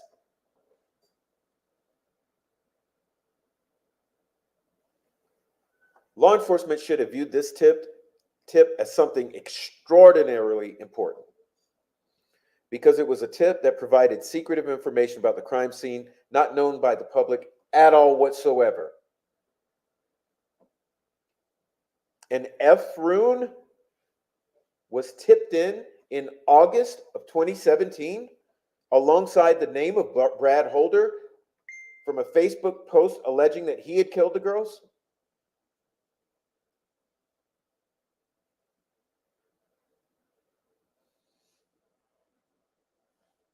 There were symbols on the bodies of the girls using sticks, which Brad Holder often used to make symbols in the woods. There was an F at the crime scene. Add this to the already mounting evidence to see implicating Brad Holder to these victims.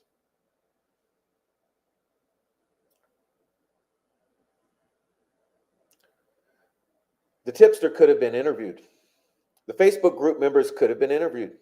The state police or FBI tech people could have tracked down the people that posted this, originally posted this information to determine where they received this F information if they knew that it was at the crime scene. Continued investigation as to the source of the knowledge of this F discussed on the chat group on Facebook could ultimately lead to someone who was at the crime scene or participated in the murders. That's what good law enforcement would do. I mean, hello, red flag?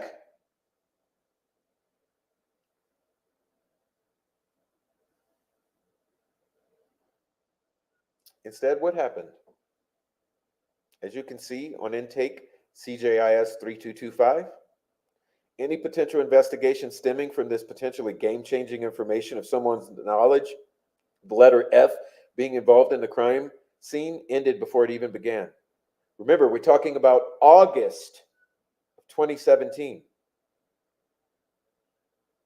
The defense has marked an unredacted copy of this report as Exhibit 89 and filed it as confidential. The law enforcement officer that initially evaluated the tip must have understood the importance of mentioning the letter F because conduct follow-up was a request made. However, the next person in the chain, Roland fucking Purdy, upon reviewing the tip, simply followed the previous lead of Liggett and Hammond. When it came to possibly further investigating the tip generated from this lead, or the lead generated from this tip, Purdy, in the report identified as Invest Lead DIN 940, called Brad Holder fully covered.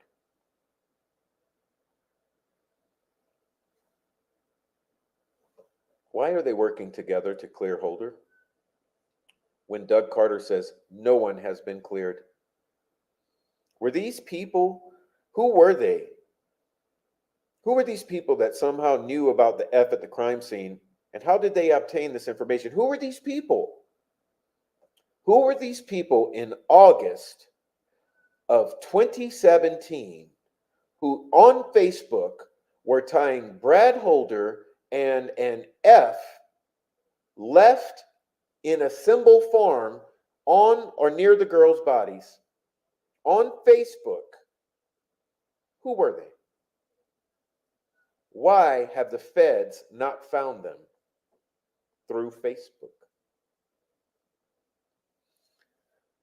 The world will never know because Trooper Purdy obviously followed Liggett and Hammond's lead and buried that tip by claiming that Brad Holder had already been cleared as a suspect when Doug Carter says no one has been cleared.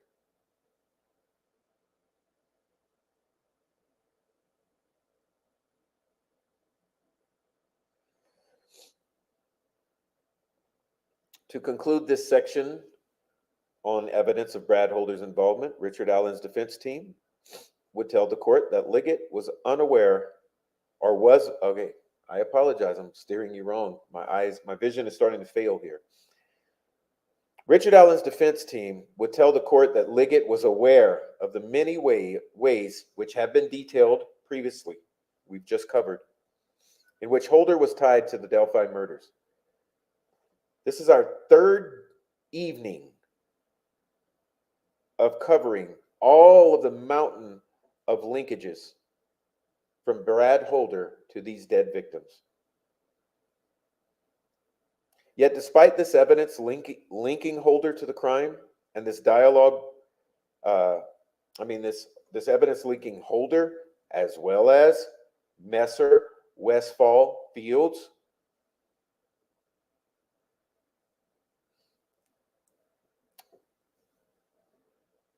to this crime. This is the dialogue between Liggett, who was answering defense counsel's questions at Liggett's August 8, 2023 deposition concerning what Liggett claims his knowledge of Brad Holder was. Question from the defense. Okay, so Brad Holder then. So was there any other reason that Brad Holder was a suspect, or at least a person of interest, other than the fact that his son dated Abby? I'm not sure there was, but I don't recall without reviewing his information. Nothing stands out to you as you sit there about why Brad Holder might have been a suspect? Again, here's Liggett. No. Other than the connection with his son to Abby, is that right? Correct.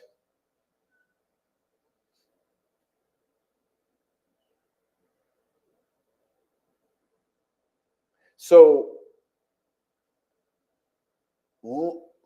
Liggett can't even dredge up a single thought about what might connect Holder to the crime.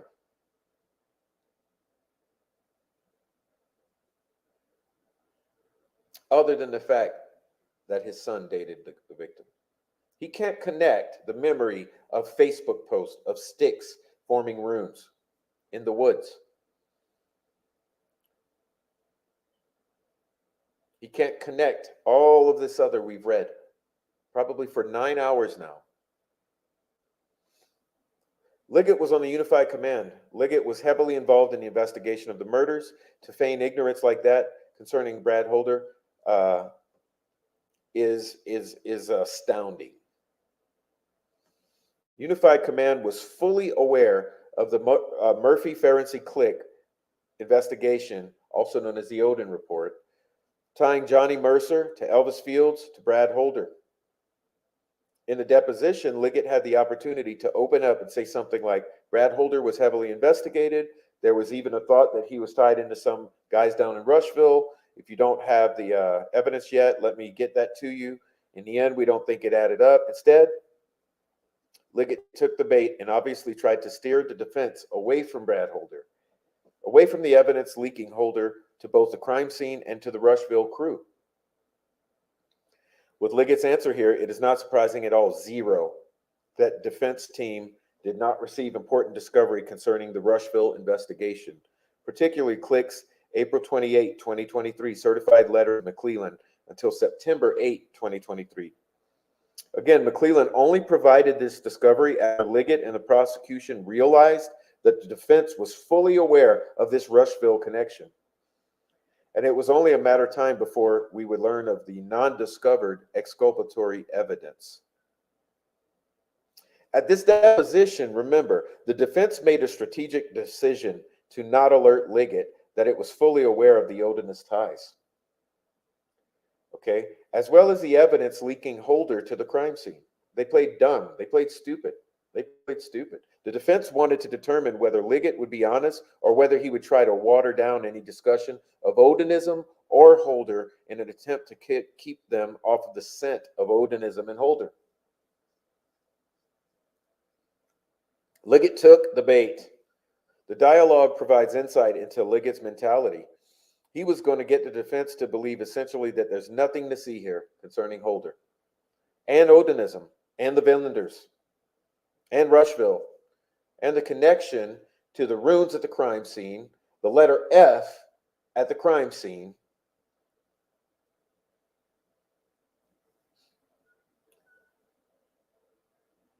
Holder down at in Delphi every weekend on Sundays with his son Logan, who was dating one of the victims, but he's playing stupid. Don't look there. I'm going to pretend not to know anything about what you're talking about.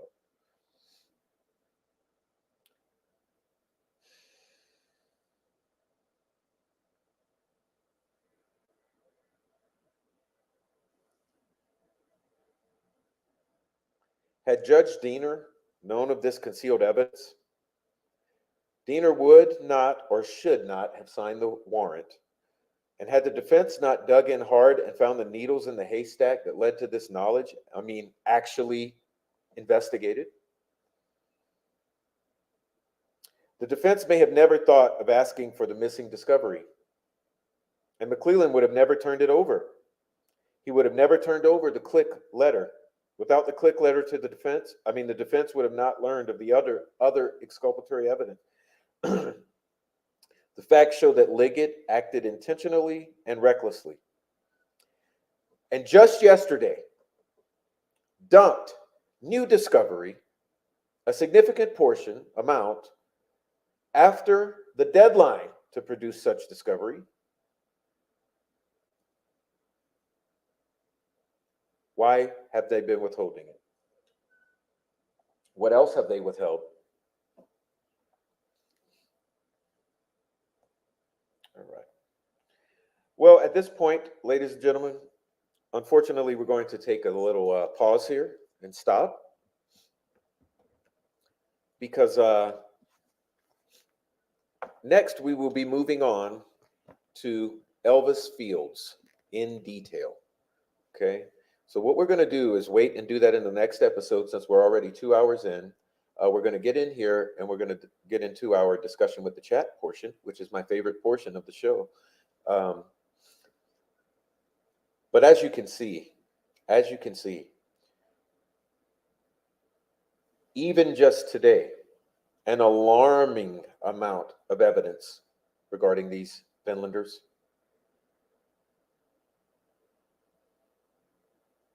Regarding the Unified Command's, i.e. Corruption Central's, absolute rank refusal to even look at anything pertinent to this case while sitting in a position, allegedly, to investigate this case. Lesenby, Liggett, Holman,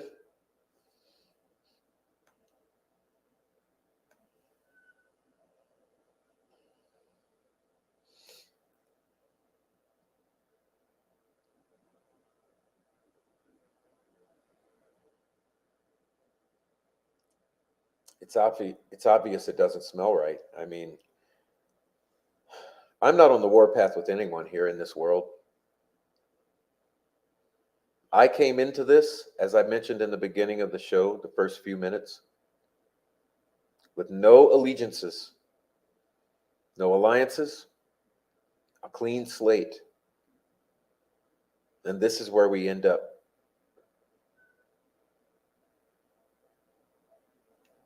This is only the tip of the iceberg.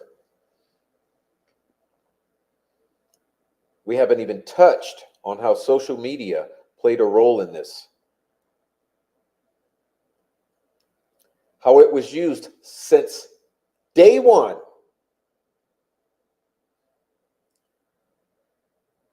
to cover up the murders of these poor children. And how it is still being used to this very day on this very platform to cover up for what really happened out there in Delphi or Deer Creek Township, along Deer Creek, in those woods.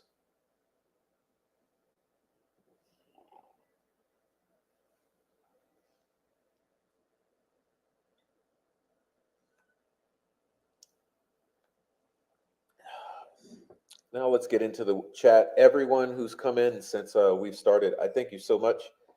Thank you so much for joining the chat. I really appreciate that. And well, I can't wait to get into it now. We'll have a blazing fast go through with the chat, and let's figure out what the hell did we just hear. For Pitt says, I only speak from experience and firsthand knowledge. I've never once made up anything. Never, ever, ever. You all have carried the torch. I love you, most of you, forever. Thank you, For Pitts. I agree. There are people who really care on this YouTubes. And there are people covering the murders up on these YouTubes. And we will be discovering more and more and more and more and more about that. Okay. So let's get this in. Let's get this chat in. Let me back it up. While I'm catching up with the chat, please, guys, go hit that like. If you have not hit like, please hit the like. Please, one of the mods would post the backup channel, the Prof True Crime. Please subscribe to the backup channel. I would really appreciate that.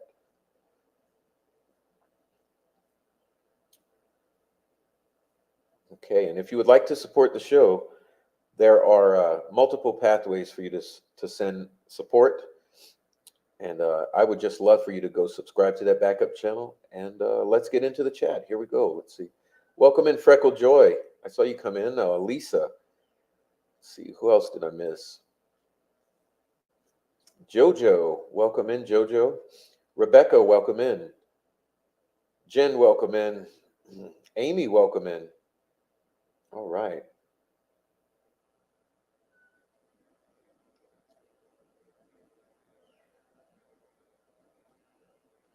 Noe, welcome in, Noe. Okay, we'll start with Noe. Here's go. No, Noe. Noe's in. Hey, welcome in, Noe. Blondie22. What's up, Blondie? Blondie is in the house. Welcome in, Blondie. All right. Thank you so much, Blondie. Yeah, thanks everyone for seeking truth, for justice for the girls, 6 victims in Carroll County. Seems that these freaks leave dead children in their wake. Yes, I'm talking about the white supremacist, Norse, pagan, Odinist freaks, and the meth dealers that leave dead children in their wake. Smoking gun, in my opinion. Imagine law enforcement looking past this stuff. I cannot imagine it. What the hell? I mean, the one that gets me is the August 2017 tip that Brad Holder needs to be checked out, and there's an F at the crime scene. Okay. Odds that a guy mimicking the crime scene within 25 miles is not, he's cleared because of a shady ass alibi called clocking in, clocking out.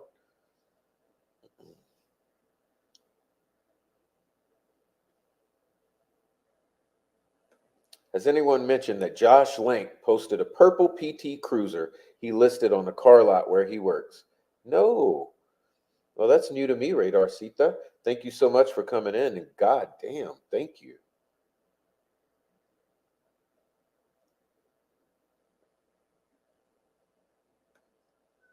All right. Yeah, it's messed up about that meme, right? So the meme is the real friends help you move the body and don't ever say a fucking word about it. 3 days or 4, wasn't it? After the girls are found slaughtered in the wood, his young teenage son's girlfriend is found slaughtered in the woods, left like a piece of trash, dumped. And his reaction to that, instead of comforting his son, is to go onto Facebook to brag and to post about your real ones help move the body and don't say shit. It don't smell right. Poor taste at best, suspicious at worst.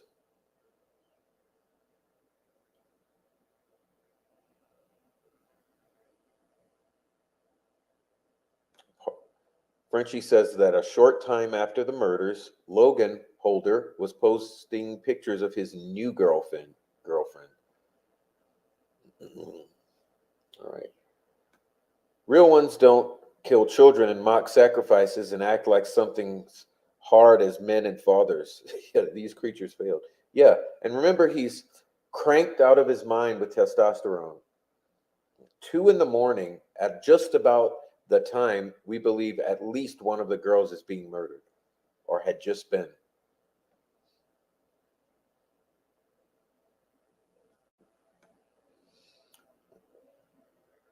Okay.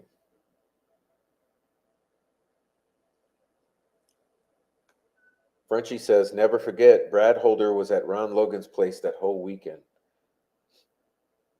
Do we have, what receipts do we have for that, Frenchie?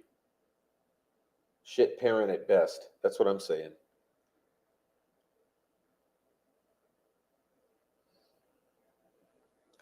Interesting how bold these posts were made. Yeah, but maybe because that's the mind we're dealing with. He doesn't realize that people are sensitive to this type of shit yet, right? He doesn't realize. He's all fucking cranked. Adrenochrome. Just if you just drink the blood of a murdered victim, the way that they say to get the adrenaline or the adrenochrome most high in the body, you bring them to the height of fear. Okay, this is something that's known. You bring to the height of fear and then kill them. Then you collect the blood and drink it. Is that what had just happened?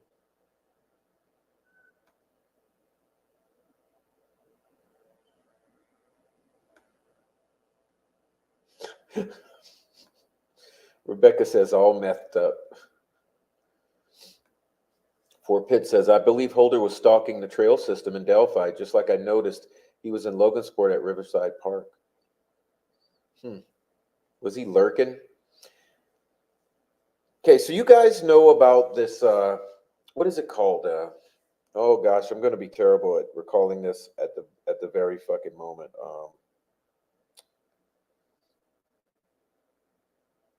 Because I wanted to draw an analogy here. Do you guys know about the Fox Hollow Farms murders in Carmel? The Fox Hollow Farm murders.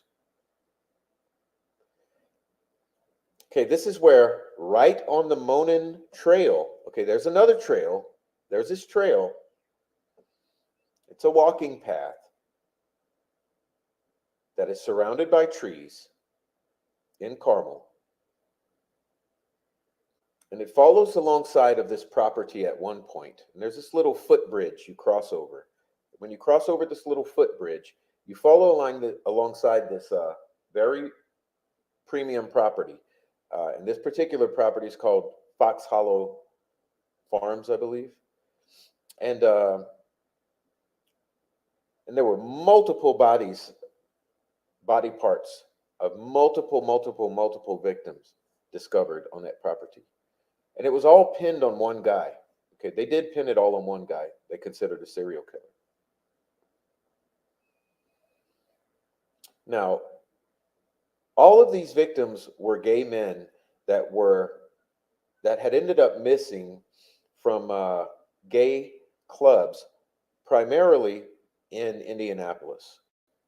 Okay, and the thought is that they had been abducted, possibly, or taken in an inebriated state from the gay club or after, uh, ended up missing and had then been transported and buried there in Carmel on Fox Hollow Farms, which coincidentally abuts a trail called the Monon Trail. And it's surrounded by trees, much like the trail there in Delphi does before it enters the bridge or gets to the bridge. I have a sneaking suspicion that not all of those murders were Baumauer. I think that it's a possibility that either he had been lurking on that trail or even the possibility that someone else, like a Brad Holder, had been lurking on that trail, hiding in the trees, waiting to catch people at sundown. But that's a conspiracy theory for another date and another time. But it's highly disturbing to me. And if you go and you really look at it and think about it, and the guy killed himself, so he's no longer. He never. All of that was never really addressed. And so, was there a serial killer stalking the trails in Carmel, Indiana?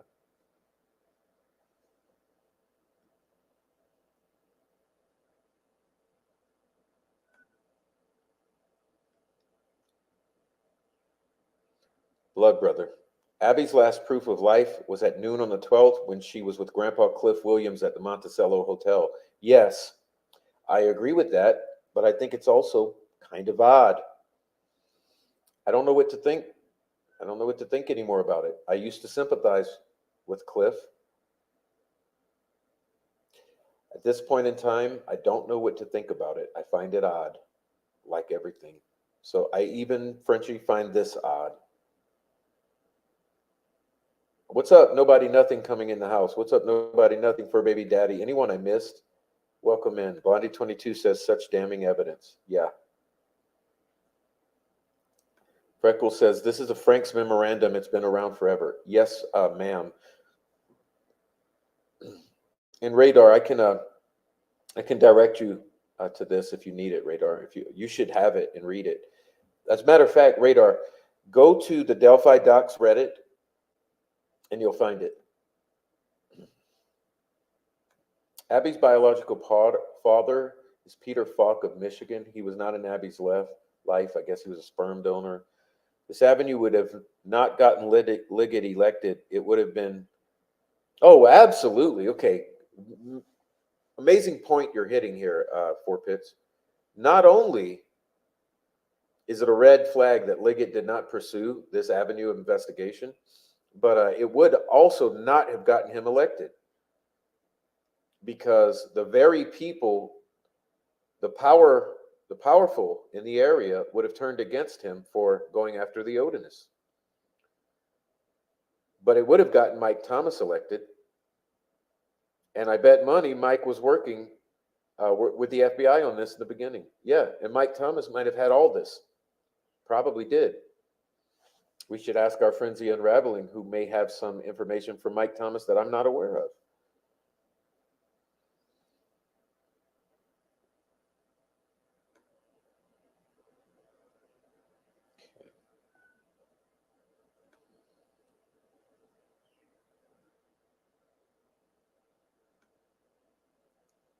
Okay. I'm just popping up some chats here that I don't have time to read, but I think they're important. So for the replay, you'll see these highlighted chats. Freckle Joy seems to know about this individual, which I don't. So thank you, Freckled. We will follow up on all of this.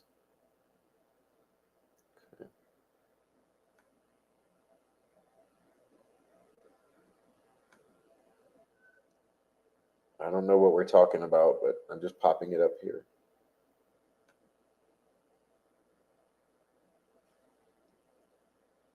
I have no clue what she's talking about. Okay. All right. So they didn't vet his alibi fully. No, it doesn't sound like it. It sounds like they just took it and said, oh, okay, fuck it. This report does have so much meat. That's what I'm saying. It's very thick. I mean, damn. When in the introduction, remember in the introduction I read a couple days ago, it referred to itself as a fact dense report. I tend to agree that it is a very fact dense report. At least it's a dense report, and the probability lies on the fact of percentage wise, highly factual percentage wise. Maybe not 100%, but highly factual and dense. Okay.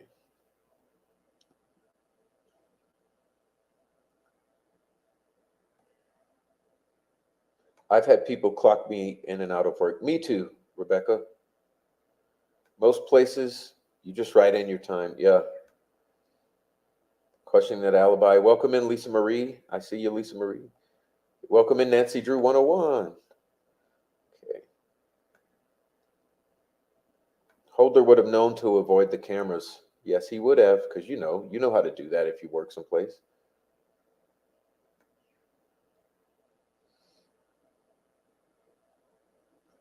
All right.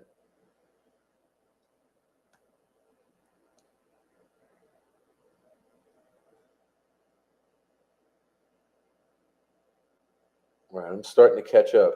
Buffalo is meth central, so you all know. Oh, damn it, Fort Pitts. Give more on that. Give more on that, Fort Pitts. Tell us some more about that one. All right.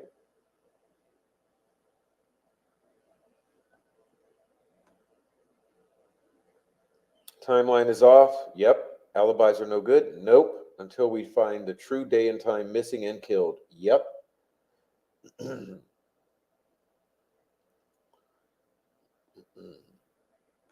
death date has been changed. Yeah, we whole lot of red flags.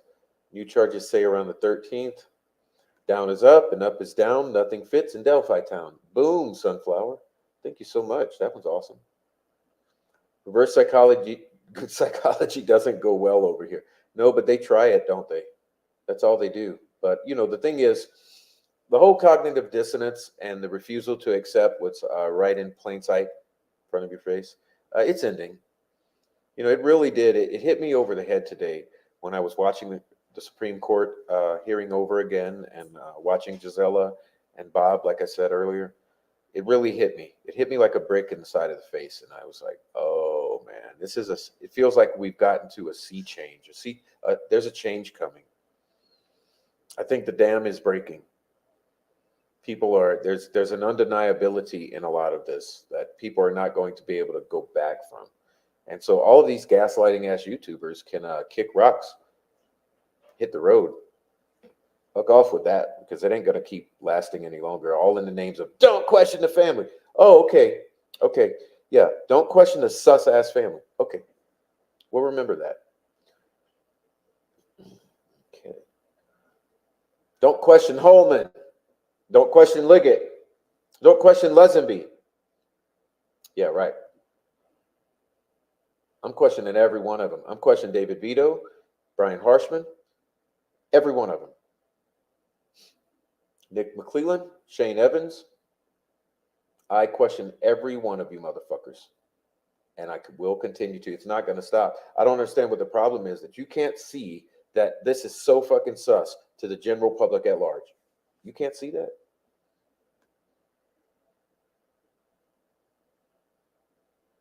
Gaslighting is only going to work so long, okay? Because the general public can see all of this. Don't think that we can't.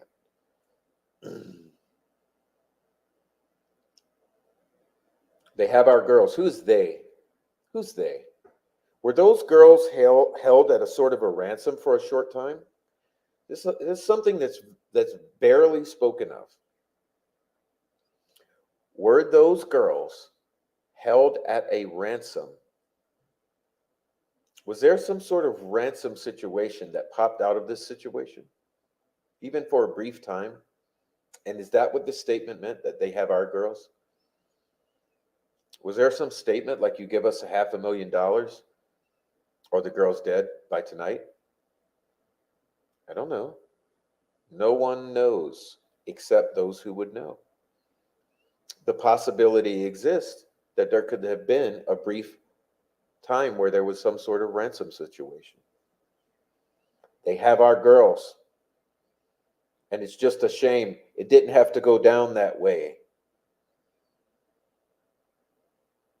Remember? I do. And so do many people out here. On the whole, club's made up of useful idiots. Yeah, that's why they go from prospects to little bitches. That's what they do. They're nothing. They want to hang out with the cool boys, and they think those guys are cool.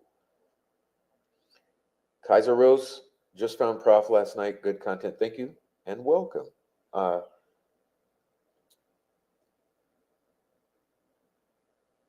like to introduce you to all the awesome guys in the chat.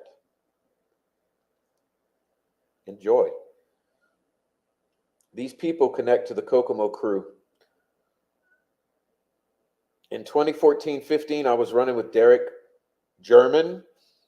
A lot of his deals were coming from these areas where these names live. Yeah, Rushville. Where else? Hey, Fort Pitt. Question here. When you were running with Derek, Garrett Kurtz involved at all? Chris Mathis and that crew? Gabe Ellis? Westfall? Fields? Rushville?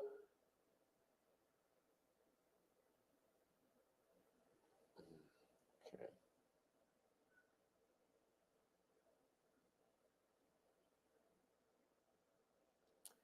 Very familiar with the Aryans and Odinists and the Nazi fucking freaks. Yeah, I mean, it's the old German Baptist. And Derek's name is German. Liberty German, German liberty. It's something here to do with some sacrifice for the white supremacist German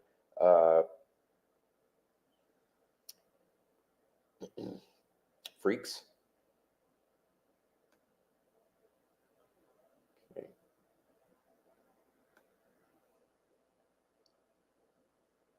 Jim was Sarah Liebert's dad, a very good man. I love Jim and Dave Liebert. Right.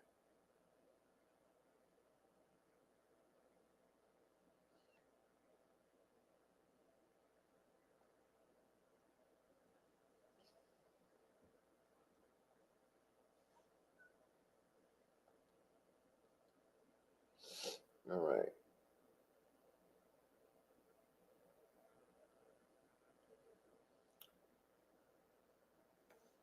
Anything reviewed by Liggett was ignored unless it was his idea.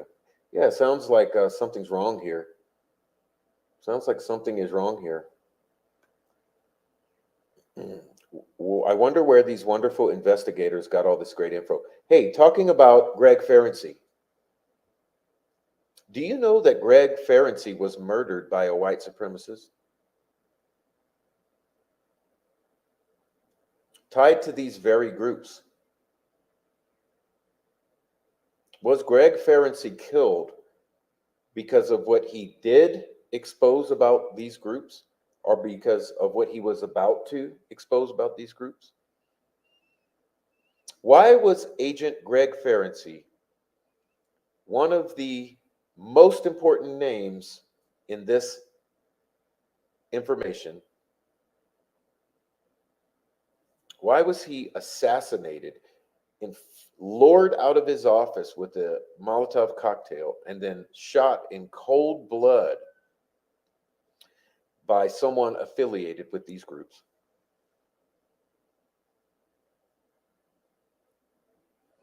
Well, you know that we will be finding out. It's coming. All the timing of this is so very interesting.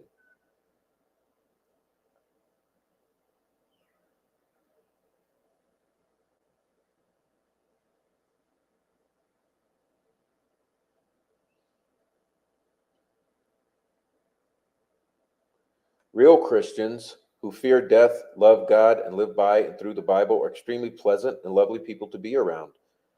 Unfortunately, a lot of the opposite type characters attach themselves. Yeah, they claim Christian, okay? So real Christians are about love. People who claim Christian are about judgment, and they're basically snakes. Okay.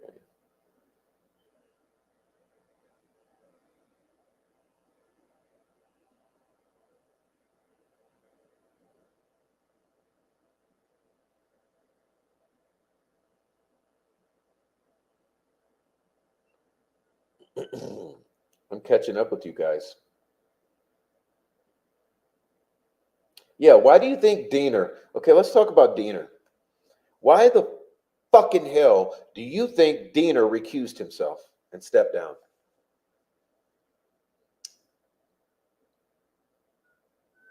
I mean, think about it. in my mind, there's only two possibilities.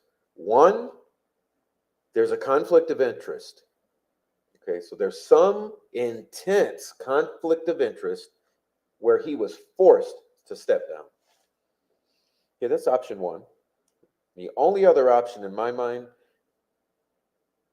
guilty, step down to get out of the line of fire.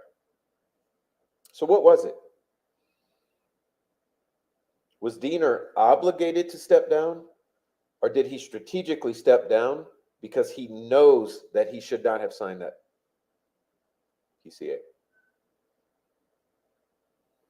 A search warrant. All right.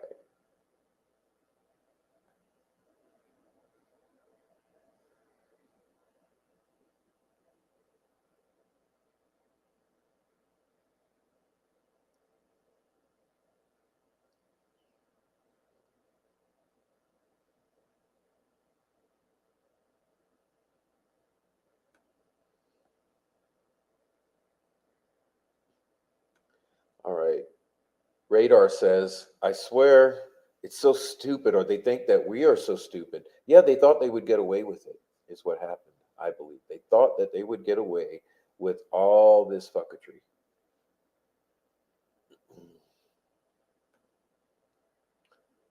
All right.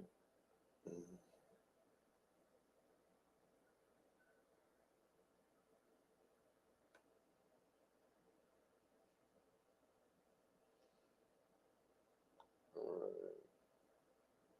Trying to catch back up. I'm sorry if I'm skipping you.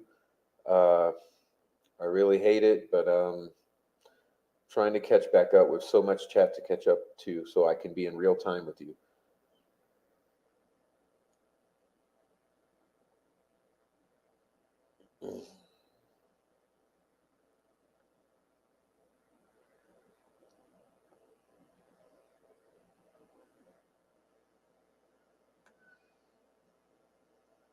I'm not the one to know much about them.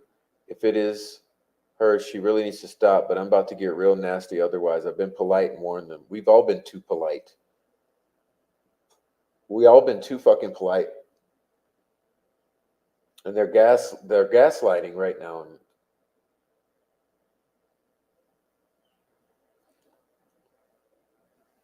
Please hit the like, please hit the like, please subscribe to backup channel, guys. Please appreciate that. All right. Absolutely trust you, Pitts. You know a lot, says Lisa. You bring much info to us. Yes, he does. We're a little family here. We love you too. Frank fucked up. He's used to being a bully, talking about taking care of people. Welcome in, Sharon. Hello, Sharon. Ladies and gentlemen, give Sharon a round of applause. I'm glad to see her in the chat. And Mac. Welcome Mac on into the chat. Welcome, Matt.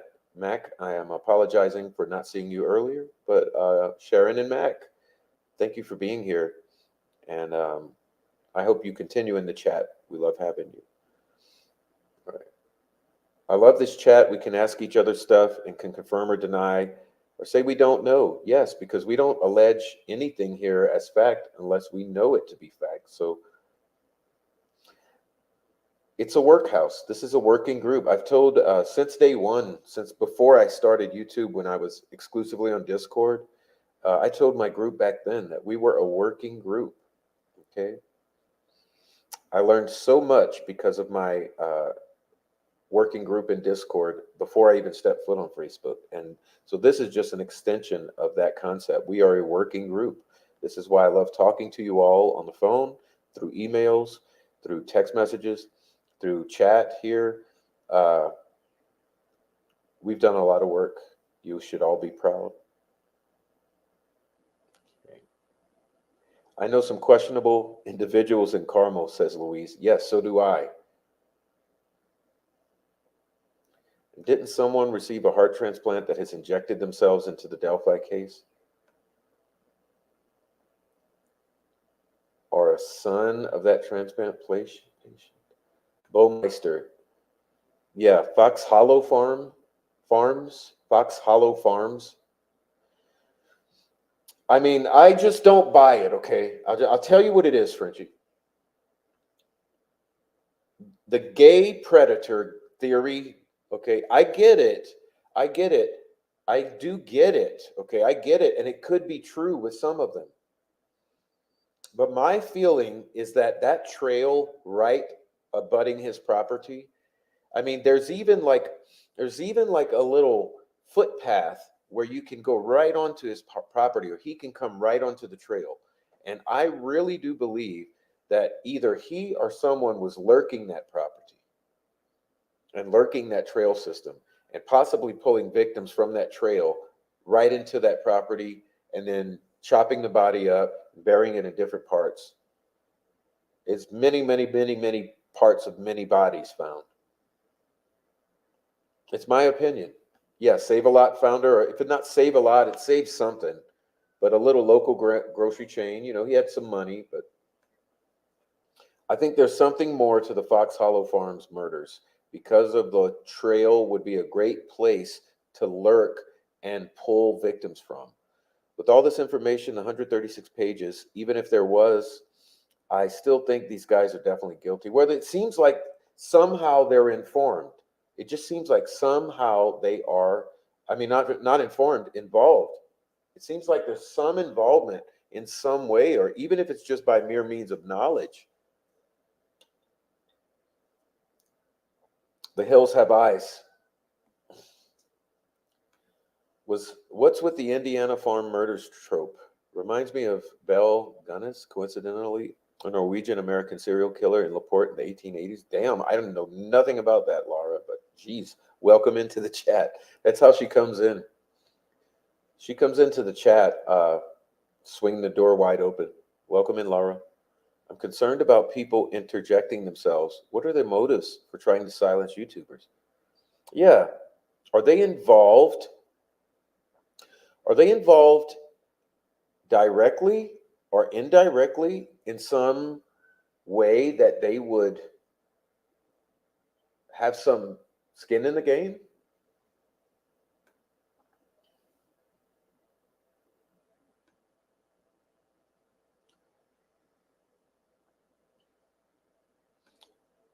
Remember, stay crazy, not oblivious or ignorant. I'm out. Catch you next time. Great chat. Palladino is one of the Buffalo cooks and providers. Boom. That's a way to leave. You see, he leaves with a bang. Good night, Four Pits.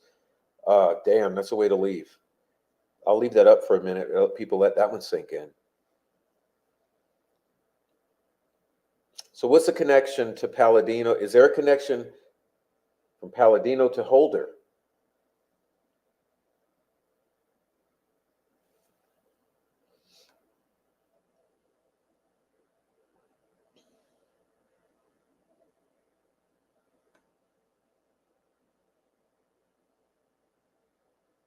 Welcome in, Queso. Been a long time no see. Queso, welcome in. Round of applause. Queso, it's been a long time no see. If Richard Allen was arrested because he said he was at the bridge that day, then why weren't other people arrested that said they were there and known to be there? Yeah, why hasn't everyone? Why hasn't everyone been arrested who was there that day and questioned intensely?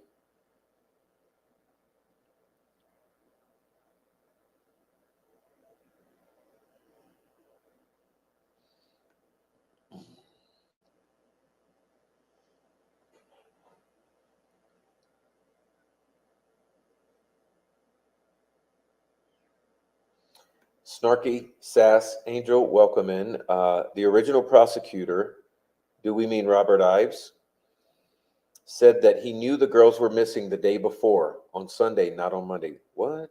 Where's the receipt for that? Where can that be found, Snarky Ass Angel? Where can that be found? Please, please, Snarky. Can you put that in the direct us in the chat on where to find that? I have not seen that myself yet. Gabe, yes. Garrett Kurtz was a bit younger in 2014. Yeah, that was early 2014, but you're saying in Gabe in 2014. Damn. Can see how people look the other way now. It's becoming very clear. If people support a side, that side can do anything and say anything. It's like their supporters won't say boo about it. Yeah, because I've had someone criticize me for asking questions, okay? Yet I am continuously stalked and harassed and defamed, intimidated, doxxed, all of the above, trolled. No, who has gone to those people? Who has gone to those people and corrected them? Before you come to correct me about responding to the harassment, why don't you go to those people whose behavior you can clearly observe going back almost a year with this aggressive behavior coming into my channel, doxing me on their shows, harassing me on their shows, stalking me in real life when I'm in Indiana? Why don't you go to those people and admonish them before you even think about stepping to me and telling me what I'm doing wrong in responding to it? The cyber stalking and the real life stalking.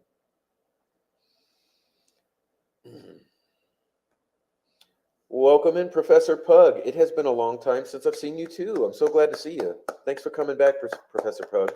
We miss you. All right. Toby, Garth, and Derek had dealing relations, and Ashley, but not sure about Garrett Kurtz.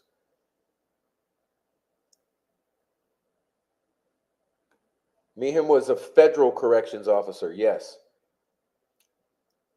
We're going to learn more about his case too.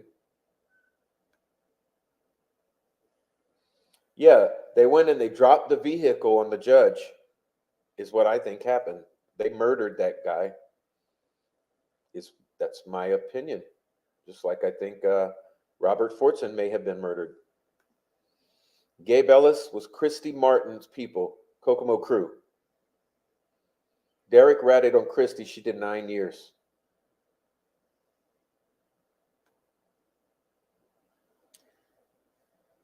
See, Louise, I don't think it's that they've messed up every step of the way.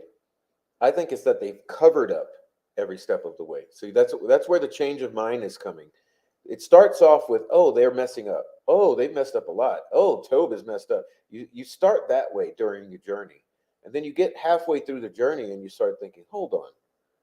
Looks like they're not messing up, but they're covering up. Like, why are they covering up? Why? Why are we covering? Like, how many times do you look at these odds and say that the improbable becomes impossible? Okay. This entire mountain of bullshit that the lame ass narrative that they want you to believe hinges upon is nothing but improbable turned into impossible at this point. Just look at what we've already covered in this document so far, just this alone, not to mention everything else you've ever known about the Delphi murders in these 6 years, all your own research, looking into the Kokomo crew, into Gary Kurtz, into Tina Rodell's information with Gabe Ellis, into the possibility of some CI informant situation or some sort of retribution situation with Derek doing a plea deal and ratting out others and taking the lesser charges and all the bullshit you've ever heard in the lover spat and the Flora girls on the bus and all the various bullshit scenarios and all the stories over the years that you've investigated, all those rabbit trails and latched onto some things that are undeniable. Even if you disregard all of that and you just look at this document, it's already improbable becoming impossible, or it's on the verge of it at least. So what are we dealing with?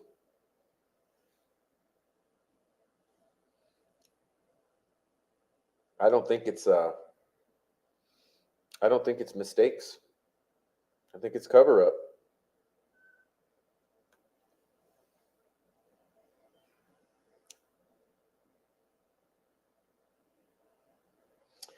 Diener did sign a felonious PCA and warrant. I'm sure. It's not possibly.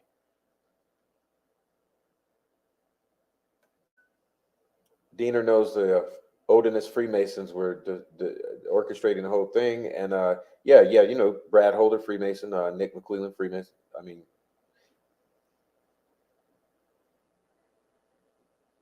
and others. There are YouTubers who are Freemasons in this conversation. And if you don't know so in the chat, you better go fucking learn real quick and stop believing the shit they say. Okay.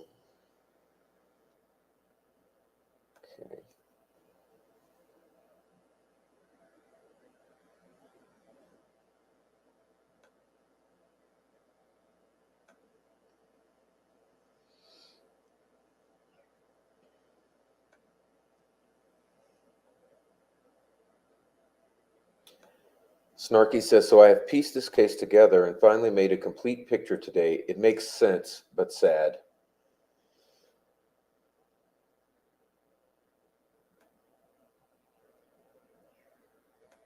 Palladino worked for Fouts. Fouts represented Greeno. I don't live far from where Fox Hollow Farms happened. I believe he had thrift stores. Yes, I forget what they were called. Save a lot, save, oh, whatever. Some local chain of cheap stores. Others that were there have lawyered up.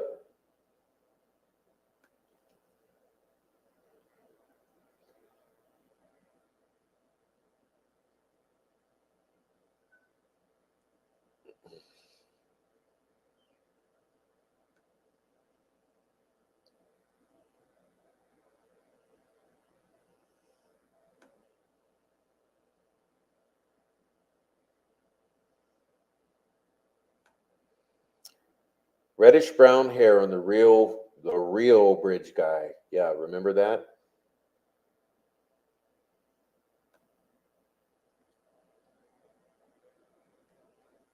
Okay. I'm trying to catch up with all of you. Okay, I tried in Frank's chat. They all switched, started gaslighting me and telling me they thought I was better than that. Yeah, they'll go after you because you actually start to understand what's going on. I'm probably more naive than most. Aren't all of us? Aren't we all?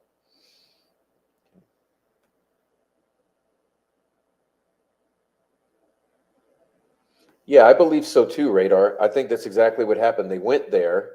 Okay, they went there and they bullshitted to try to find something to get this actual search warrant. So they asked for permission and said, "Hey, we heard this and that. Can we check?" And as they started checking, they found something where maybe the gun, and they say, "Oh, well now we got enough. He has a 40 caliber weapon." Right.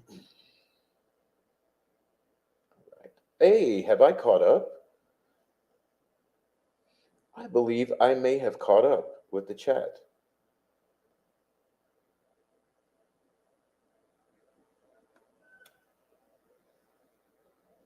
All right, all right. I believe I have caught up. It's improbable and unlikely that I would, but looks like I've caught up. Amazing. Okay, so I can relax now. So here we go. Although several property owners around Highbridge have lawyered up too, I believe. Ellie or someone reported has been a while. Not sure, Radar, but there's a big effort right now among these troll gang motherfuckers to implicate Brad Weber, obviously. If you've been hanging around the various channels, I think it's pretty obvious who's trying to push that narrative. Uh, so I could see him lawyering up, and everybody should fucking lawyer up at this point.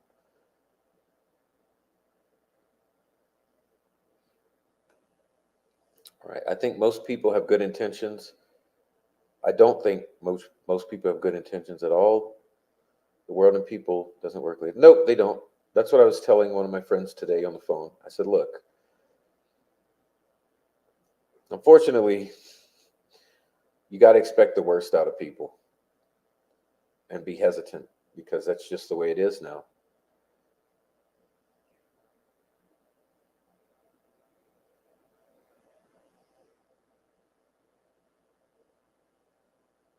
Yeah, Radar, because at first they asked for permission to search. Would crime scene techs use metal detectors around the area where the girls were found? Yes. If so, shouldn't they have found the bullet quickly? Yes. We were speaking of that yesterday about the grid search, metal detectors, lost handcuffs, maybe lost keys. I think someone dropped something and didn't realize it till they had left, and then freaked out and said, "Oh shit, my keys or my handcuffs or whatever I dropped." And so they went back and they made sure to go find it.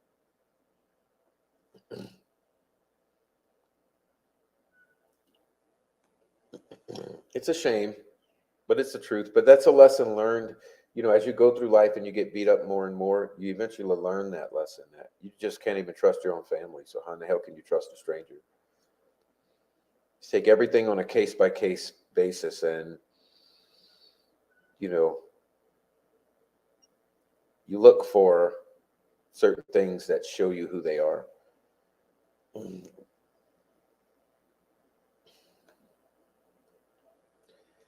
They went over the property with a fine-tooth comb, yes, and they didn't find jack shit on Ron Logan, except maybe his phone, which is interesting. My eyes are giving out. Good night, Noe. Good night. Good night to you, Noe. Cheers, bro. All right, everyone. I guess let's start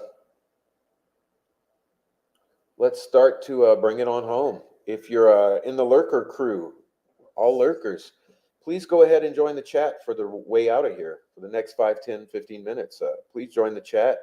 Let us know your thoughts. Hit like. Go subscribe to the backup channel. Support in any way you'd like to. There's many support pathways, buy me a coffees, and all these other things. And, please support the channel. Hit like. Back up. Join the chat. Join the Discord, which is where your friends or some of us here from the chat, where we carry on conversations in the Discord. Please feel free to come on over and join in there.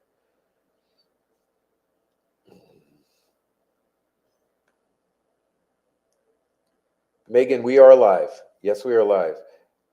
When you see a premiere, it's not a live. So if you see a live, it says live. If you see premiere, it says premiere. Typically what I do with these lives, the next day or the following couple days, I will post the live onto the backup channel. Okay, so often what I'll do is I'll post a live to the backup channel a couple days later. And anyone who missed it can join it then, and there will be a live chat as well. So it's a good time to do a live chat if you missed the first live chat. But yeah, thank you for asking. But you've joined just in time for it to be over. Exactly.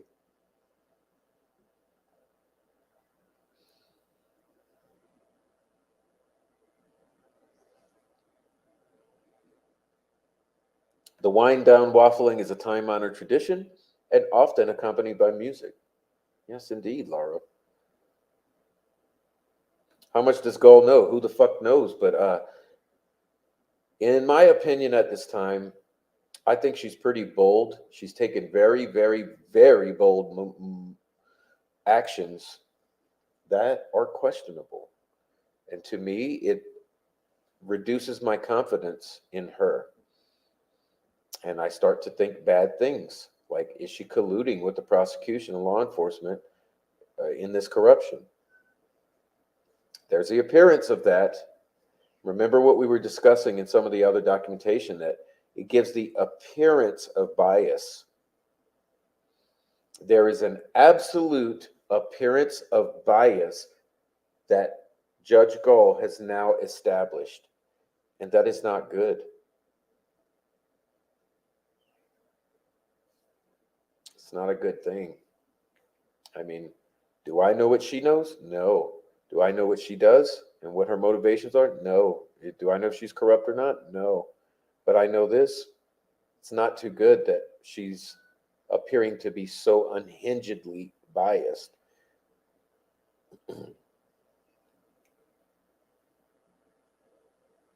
No, I didn't, Digital. No, I didn't. But I did say several times, and I would like to repeat it tonight, that the sticks on Libby, or was it Abby? I'm confused on the Libby. Maybe formed a V. So we had the girls were placed in the shape of a V. Okay. The sticks were placed on one of the victims in the shape of a V.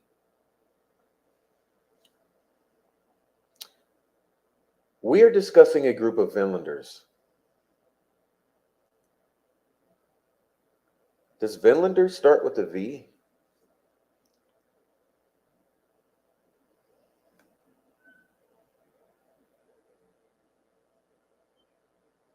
Oh, you need the full copy. Yes, 136 pages.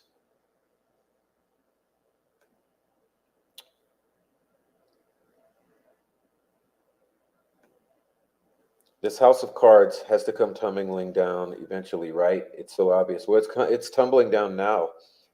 I mean, that's what I mean. I mean, we got Westerman is going to trial on a fucking misdemeanor that he could have paid a fine for. Okay, why do you think he's doing that? I think because it's that he wants to come out about the fucking leaks that potentially point to corruption in the prosecution, which potentially then crumbles this entire fucking setup. So we get to witness Westerman going to trial about these leaks and facts coming out. And who knows what facts will come out. We know that in the PCA for Westerman, it states very emphatically and clearly that one Mark Robert Cohen leaked the crime scene photos to YouTubers and podcasters. Let me repeat that for all of the thick-skulled. Investigator, ISP officer Ben Rector authored the PCA for one Mitchell Westerman that centered around the leaks of the crime scene photos allegedly from Baldwin's office. What was stated in that PCA is that Fortson and Cohen received those photos, and that Mark Robert Cohen leaked those photos to YouTubers, various YouTubers. Does that sound like one YouTuber? Various YouTubers and podcasters. Who does the Westerman PCA, which was crafted by the ISP, say leaked to the YouTubers and podcasters? One, Mark Robert Cohen. Beyond any ambiguity. Well, all the YouTubers are lying and podcasters.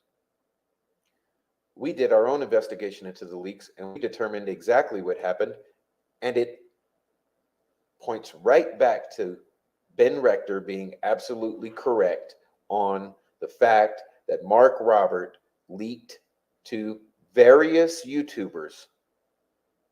Oddly enough, all the YouTubers who received it were prosecution-friendly, family-protecting, gaslighting as hell, corrupt YouTubers.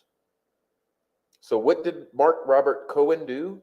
He leaked it to the entire group of family-protecting, law enforcement, dick-sucking YouTubers. Ruckus Rocks, Tommy Frost, Frank Meister, Murder Sheet. You think of the entire group of YouTubers who received these photos. They were all on that side. Mark Robert Cohen leaked to various YouTubers and podcasters. Why the distinction made? If Mark Robert Cohen only leaked to one or two YouTubers, why would it not say Mark Robert Cohen leaked to two YouTubers? If Mark Robert Cohen only leaked to one or two podcasters, why would it not say Mark Robert Cohen leaked to one or two podcasters? No. Instead, what it said was Mark Robert Cohen leaked to various YouTubers and podcasters. Distinction being made. This was determined primarily through investigating the text messages or the phone interactions. Now, we go to trial with Westerman regarding this leak. Well, what do you know? What might come up? What witnesses may be called? What evidence may be presented? What might that evidence or those witnesses reveal to us about what actually transpired regarding this leak? Since it's absolutely certain that this leak was intentional and intended to pull the rug out from under the defense and thereby make these 136 pages go away, these very 136 pages we've been discussing regarding Holder and the Oldenism, these very 136 pages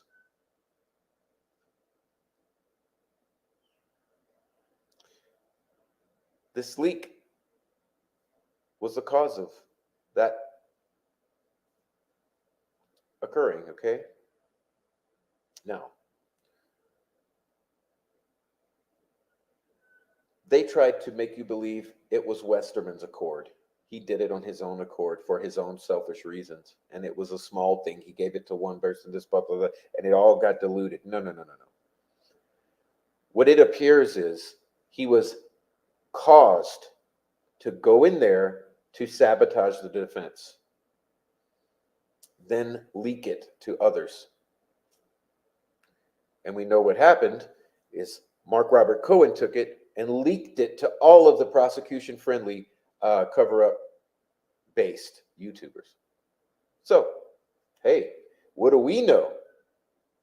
I was not involved in the leaks. I know nothing about the leaks. Mark Cohen knows about what happened and why he did it. And whoever else is called as a witness in Westerman's trial will know about it.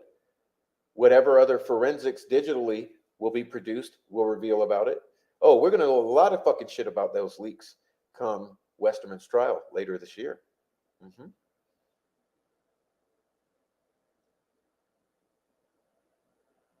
Who knows what that's going to reveal to us and the community?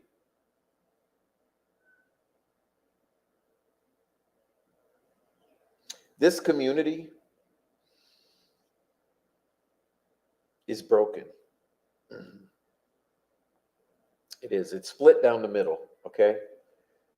And I ask you to engage upon a moment of self-reflection and many moments of self-reflection. And I'd like you to think about this community and think about why it's broken.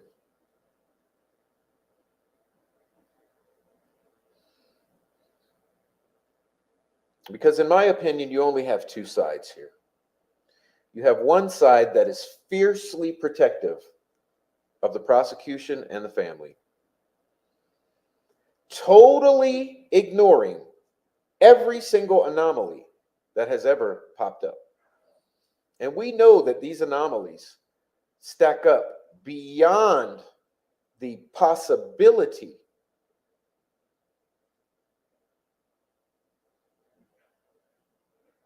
of coincidence. All the things you've observed over these years, you know that there's something more here. Yet, those who are fiercely protective of the family and of law enforcement and prosecution, they will turn a blind eye to all of that so that they can point at those who observe what is there and say, you don't see that. Stop talking about the family. Go away. You're this, you're that. I'm going to dox you. I'm going to shame you. I'm going to strike your channels. I'm going to take you down. I'm going to troll you. I'm going to do anything in my power to shut you up. Because you cannot speak the speech that you are speaking. You cannot ask questions about the family. You cannot ask questions about law enforcement. You cannot ask questions about the prosecutor and the conflicts that arise with him. You cannot question this judge.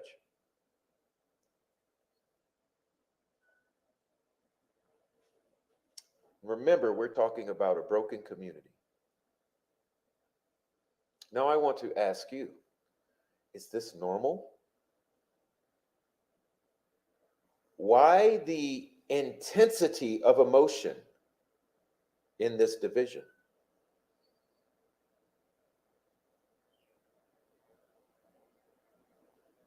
Does it make sense?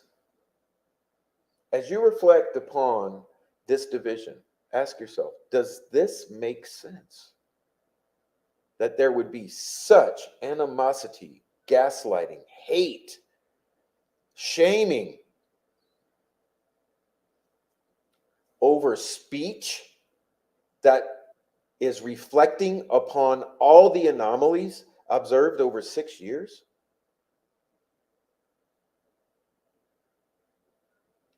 We're talking about speech.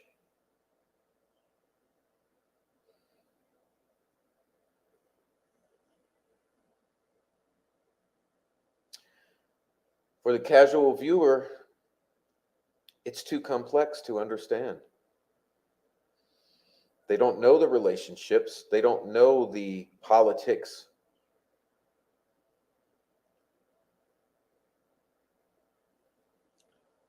Why do half of the YouTubers communicate with Becky Patty when there is a gag order in place? Why are those the very same YouTubers who are shaming, doxing, harassing, intimidating, threatening, trolling, striking those who simply exercise speech regarding the anomalies over 6 years of Delphi murders investigation?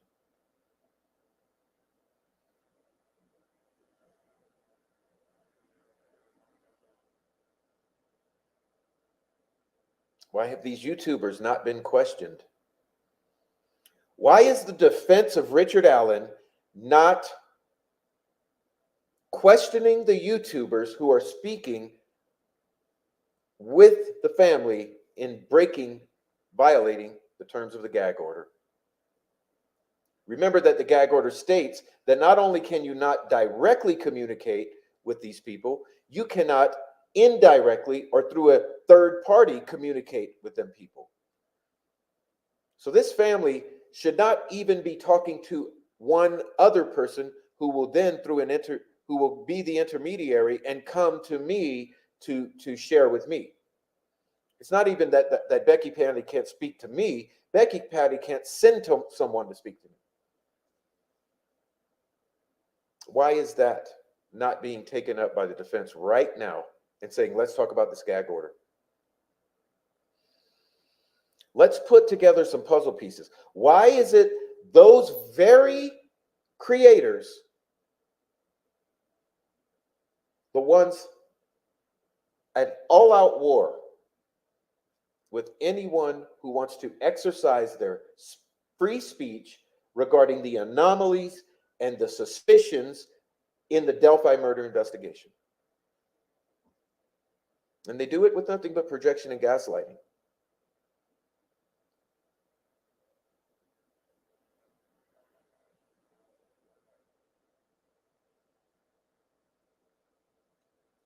They want you to think that Little Joe Lewis, the Prof, Rafi, the Unraveling, Mao Zedong are the most evil fucking people on earth.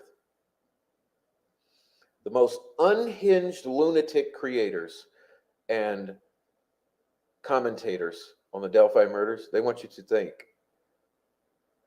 or this is this group of my friends.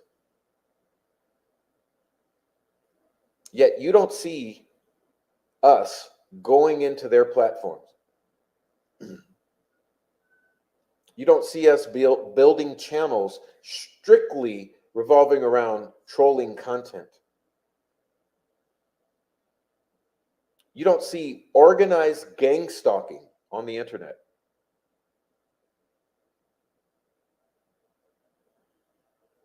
When these leaks happened, it was in direct response to these very 136 pages that we're discussing right now today. These very 136 pages that point right at the Vinlanders as being at least suspicious. That point right at Liggett and Holman as being potentially corrupted, misrepresenting facts and witness testimony, ignoring valid tips. You don't see that.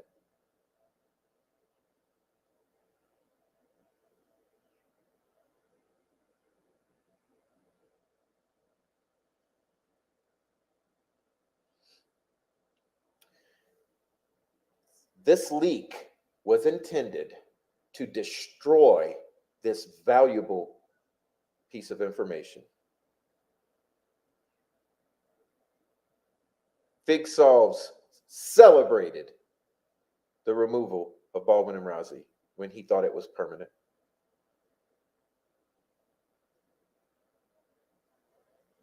What would there be to celebrate about that?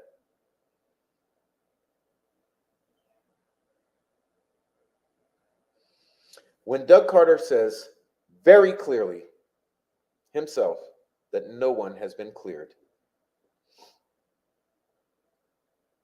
Liggett misrepresented facts on a PCA. Liggett refused to look at Brad Holder, who looked at Elvis Fields, who looked at Johnny Messer, who looked at Patrick Westphal.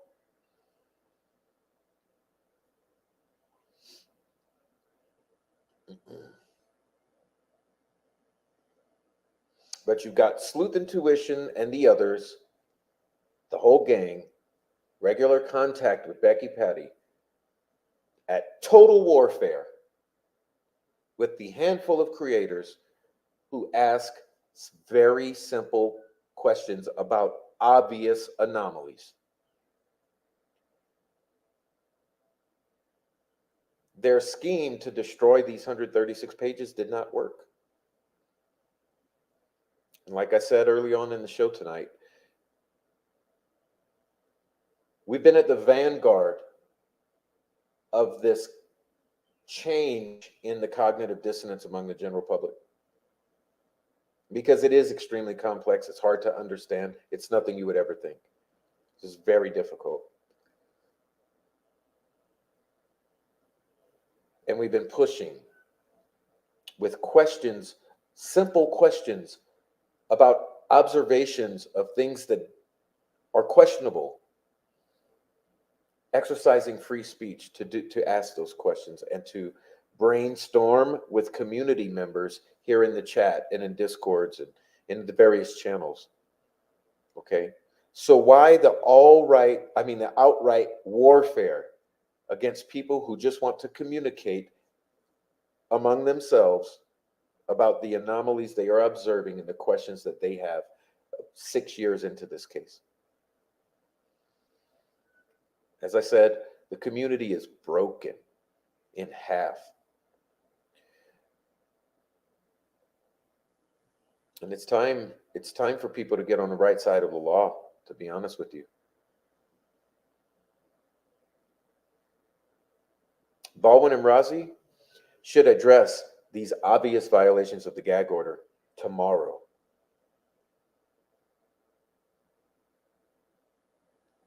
Westerman's trial will address what actually transpired in trying to destroy these 136 pages.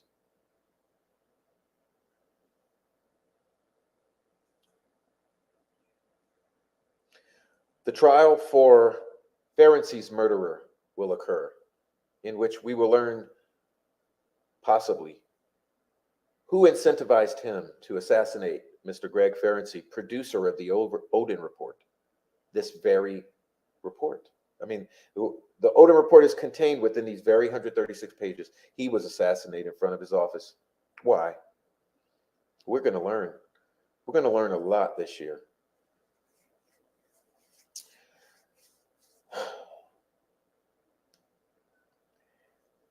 I suppose this was a monologue. I didn't intend it, but I hope it was good. At least it was cathartic for me. I'll get into the chat, and then we'll be winding it down. Thank you so much for bearing through that. But there's a lot to think about, and like I said, you go and you give thought to this community. All right.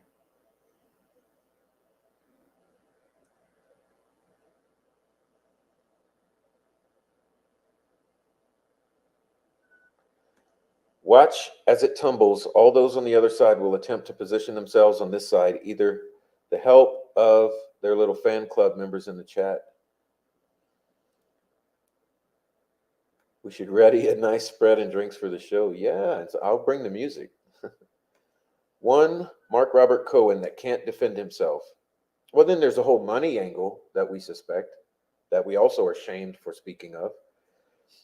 If they want the defense on trial, then it may be possible that Nick McClelland and whatever might have to show their emails, hard drives, etc. End of the year is Westerman's trial, Pam. The defense sent photos to all YouTubers who hate them. Yeah, exactly. No, it's Mark Robert Cohen. All right.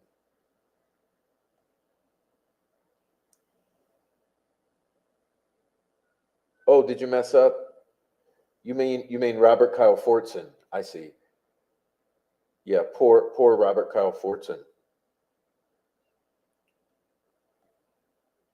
Blaming the dead guy, sad. Yeah, and you know what Mark Robert Cohen didn't do? He didn't pick up that goddamn phone. He didn't pick up those desperate phone calls and text messages. And he wants your sympathy for that. Westerman wants to take the stand, and Slick Nick can't control that. It's out of his jurisdiction control. Yeah, it's over. Like I've said, Westerman could have been, it could have been a sting. I mean, honestly, Westerman could have gone in there.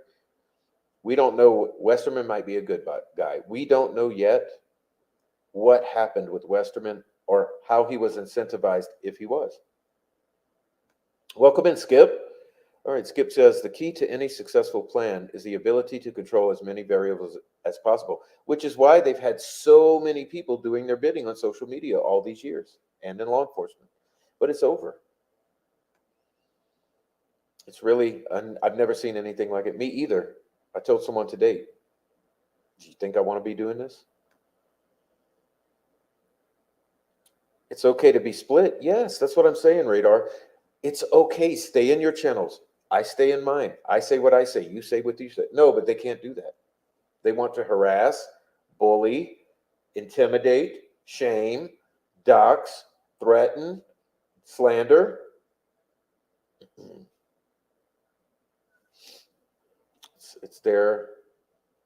It's their tactic, but it's not going to work. Obviously, it hasn't. Becky Petty has certain people in her back pocket. Yeah, Frank Meister, Little Frankie, Sleuth Intuition. I mean, you know everyone she talks to because they openly say it. That's what I'm telling the defense tonight, right now. There's mountains of evidence about violating the gag order. There's mountains of evidence. Put it together, present it to the court.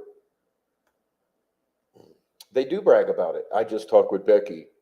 This is how they do it. They should not. Not even through a middleman. I mean, this is what it says in the gag order.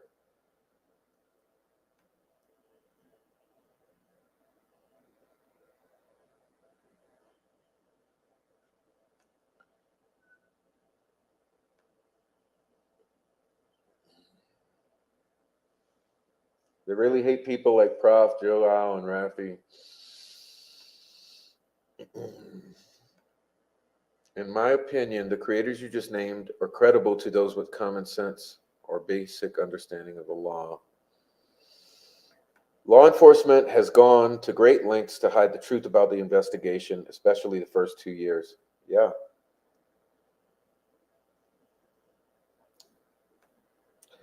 Carter has not cleared anyone, absolutely no one. He said it very emphatically in his October 31st discussion uh, after the press conference. In his interview, he said, no one has been cleared. No one has been cleared. Everyone would be shocked at the amount of law enforcement's plants on social media. Yeah, law enforcement. And what about the families? We know that the family,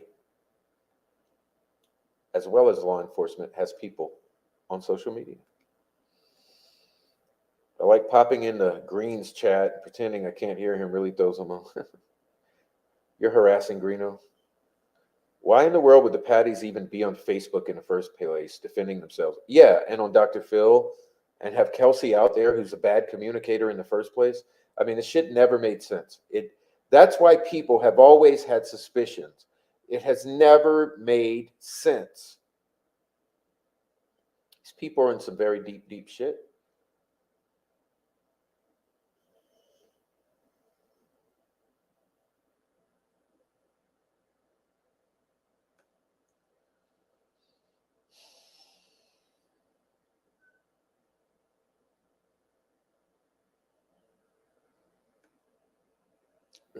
Thank you so much, Rebecca. I see your nice comment there. Rebecca says, very well said, Prof. What if Westerman, tree hugger, welcome? What if Westerman does not remain alive to see his trial? He better. I'm most concerned with Richard Allen. I just want Richard Allen to see his trial.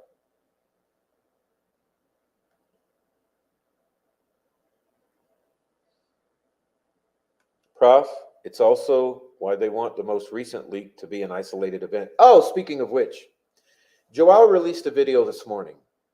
The video contained a clip of Marv and Frank, who communicate with Becky Patty. And in this discussion, they were talking about the fact that they had crime scene photos back in January. Now we know that Chris Todd, back in December, and we're talking about January of 2023, so this would have been December of 2022. We know that Chris Todd had some kind of crime scene photos. Okay, we know that in January now, we have Marv and Frank discussing them having it. And we know that according to an anonymous tip that was forwarded to me and also sent to Doug Carter, that was given in November, that both Chris Long and Thomas Frost discussed that they had received from Mark Robert Cohen, who received from law enforcement these crime scene photos back in February of 2023. So we have December, January, February of 2023. I'm sorry. You get the idea. December 2022, December, January, February of 2023. That's a year ago. That's not October. So in December, January, February, a year ago, there was some sort of massive leak from law enforcement, allegedly. Involving Chris Todd. Mark Robert Cohen is the one who I believe sent it to Chris Todd. Okay, so that means it comes back to Mark Robert Cohen.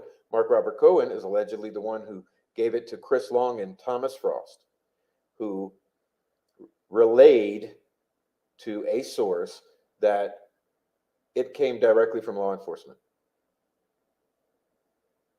There was also discussion about a video of the floor of the 4 dead girls from Flora laid out on the firehouse floor on video.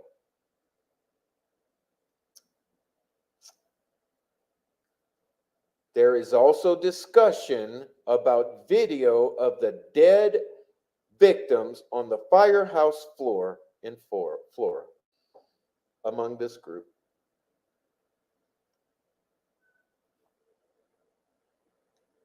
allegedly possessed by Chris Long.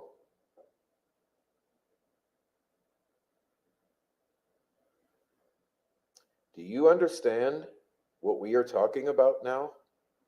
Going back a year, possibly 7 years? And you wonder why these people are trolling us and why we fight back.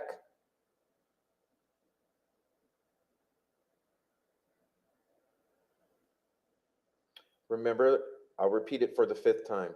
I said when I stepped onto this YouTube platform, I had 0 friends, 0 allegiances. I came on as a solo operation with one thing in mind, discussing what I believed that I knew in good faith with confidence about the Delphi murder investigation.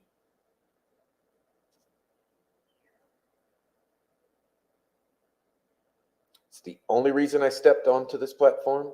It's the only reason I'm here now. I'm calling it as I see it. J. Kyle Keener leaked photos back in 2017, allegedly. Robert Cohen told me in 2022 that he had crime scene photos with the intent to leak, and his source was a disgruntled employee of Carroll County.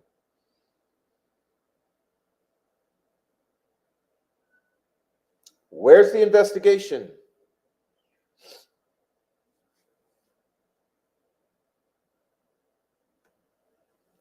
Where's the investigation into the video of the 4 baby girls who passed away in the suspicious and also possibly related Flora fire in 2016, November 21st, laid out on the firehouse floor that allegedly Christopher Winston Long, son of police commissioner of Carmel, Indiana, owns? Where's that investigation?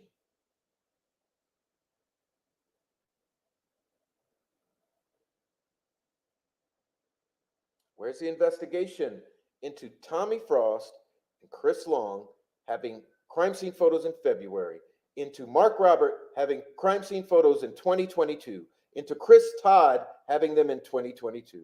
Where's the investigation? Why are these very people involved in the current leak that attempted to pull the 136 pages out of the court system?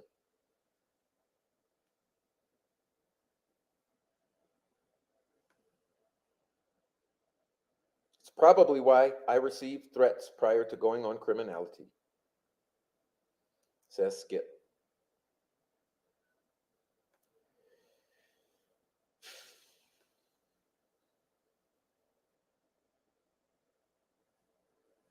Something's wrong in Delphi.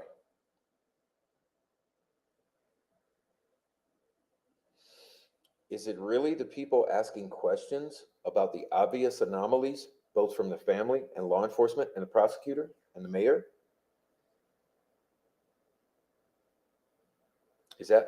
Are we really the problem here? I mean, is the problem that questions are, you know what it looks like? The problem is that questions are being asked. That's the problem. How dare you ask questions? We're stalked. Our lives are threatened. Our children's lives are threatened. We're harassed, doxxed, intimidated. Because we're asking questions.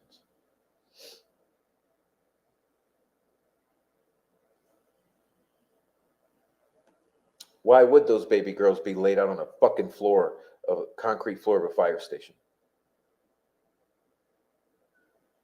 And why would he be there filming it?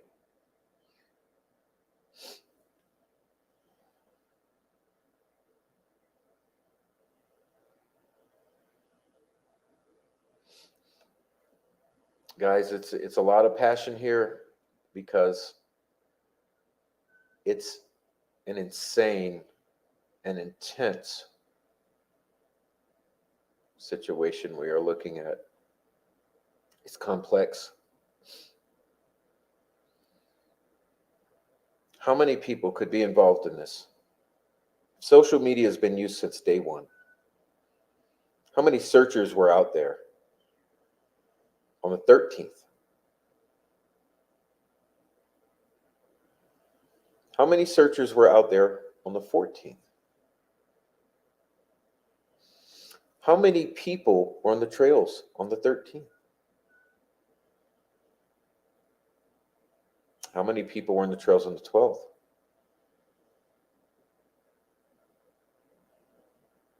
How many people were at Ron Logan's that weekend?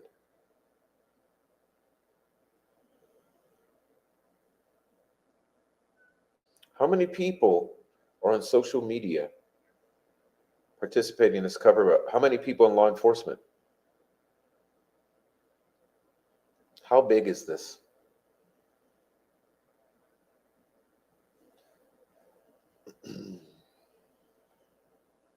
Like you, I don't know. But I can tell you it appears to be very big. And we are a bunch of small voices speaking with each other, questioning the obvious. And that is a problem for these people.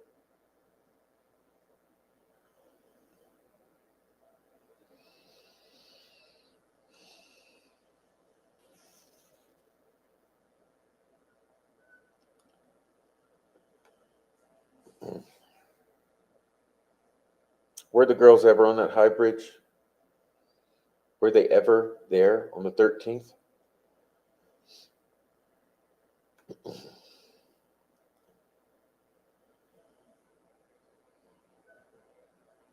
Who on YouTube was there on the 13th?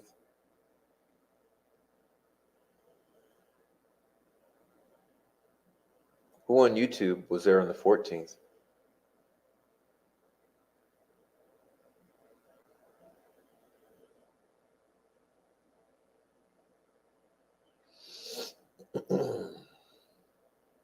It would be nice to know. And one day we will. And like has been insinuated before, we will be shocked.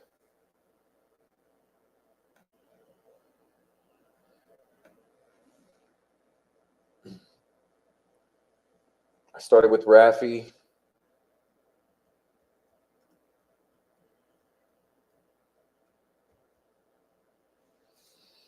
He literally recommended Joe and Prof. Really glad he did. I've not seen more truth and integrity and humble honesty from other creators on a consistent basis.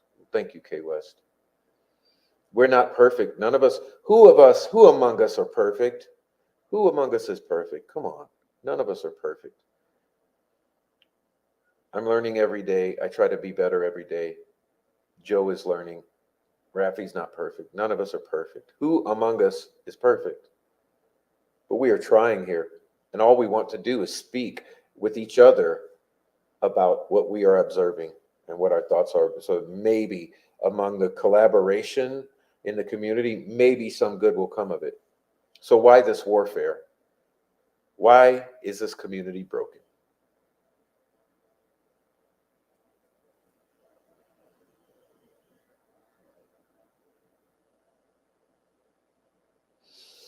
I love you guys. Look,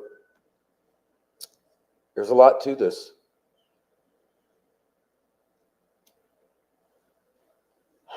And remember, we're not even through this 136 pages yet. So we will be back at it. We will be back for the next installment, but we have a long way to go. There's a lot of information. It's very information dense.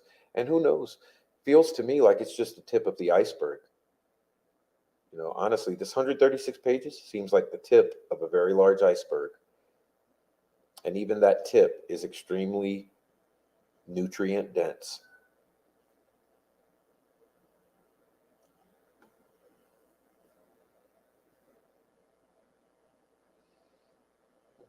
There's no way they weren't found on the 13th. Even Eric Williams, who says that they were killed at a meth lab involving a CI and the corrupt police. Even he says they would have been found on the 13th. Everyone knows those girls would have been found.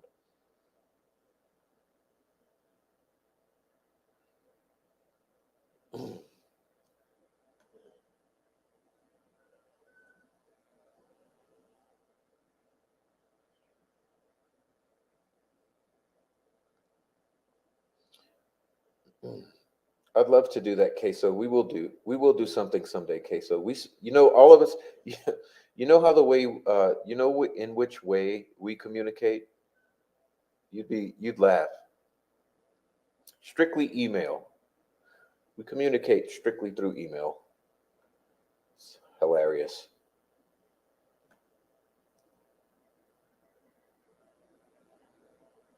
All right, guys. So I'm out of here. Thank you so much. This has been a very, very, very long show, but thank you so much for sticking around and taking it in. Um, if you're in the lurker crew, please say good night in the chat. Everyone in the chat, say good night. Speak with each other. I'll leave it up for about 10 more minutes or 5, whatever, so that you can wind it down. Enjoy the music. Enjoy each other. Love your family. Kiss your kids. Kiss your wife. Kiss your wife. Kiss your husband. You know the deal. Hug your kids. Hug your wife. I'll see you in the morning next. Those of you in Discord and whatnot, and anyone else who's just a viewer catching the replay, oh, see you another time. Cheers. Thank you, Sharon. Thank you so much, Sharon. Please hit the thumbs up on the way out and say good and say good things to each other. I'll join you in the chat in 2 minutes after I get some water. My throat's dry as all get out. Yeah, digital, exactly. Exactly. Thanks to everyone, Prof. Thank you. All right. Can't wait to hear the remaining 136. We barely scratched it. Yeah, and it's just the tip of the iceberg, in my opinion. So we'll find out. We'll get into it. Good night, Laura. All right. All of you guys. Hi, chat. I think you're pretty. All right. Prettiest girls I know are in my chat. There you go. Good night, ladies and gentlemen. Cheers.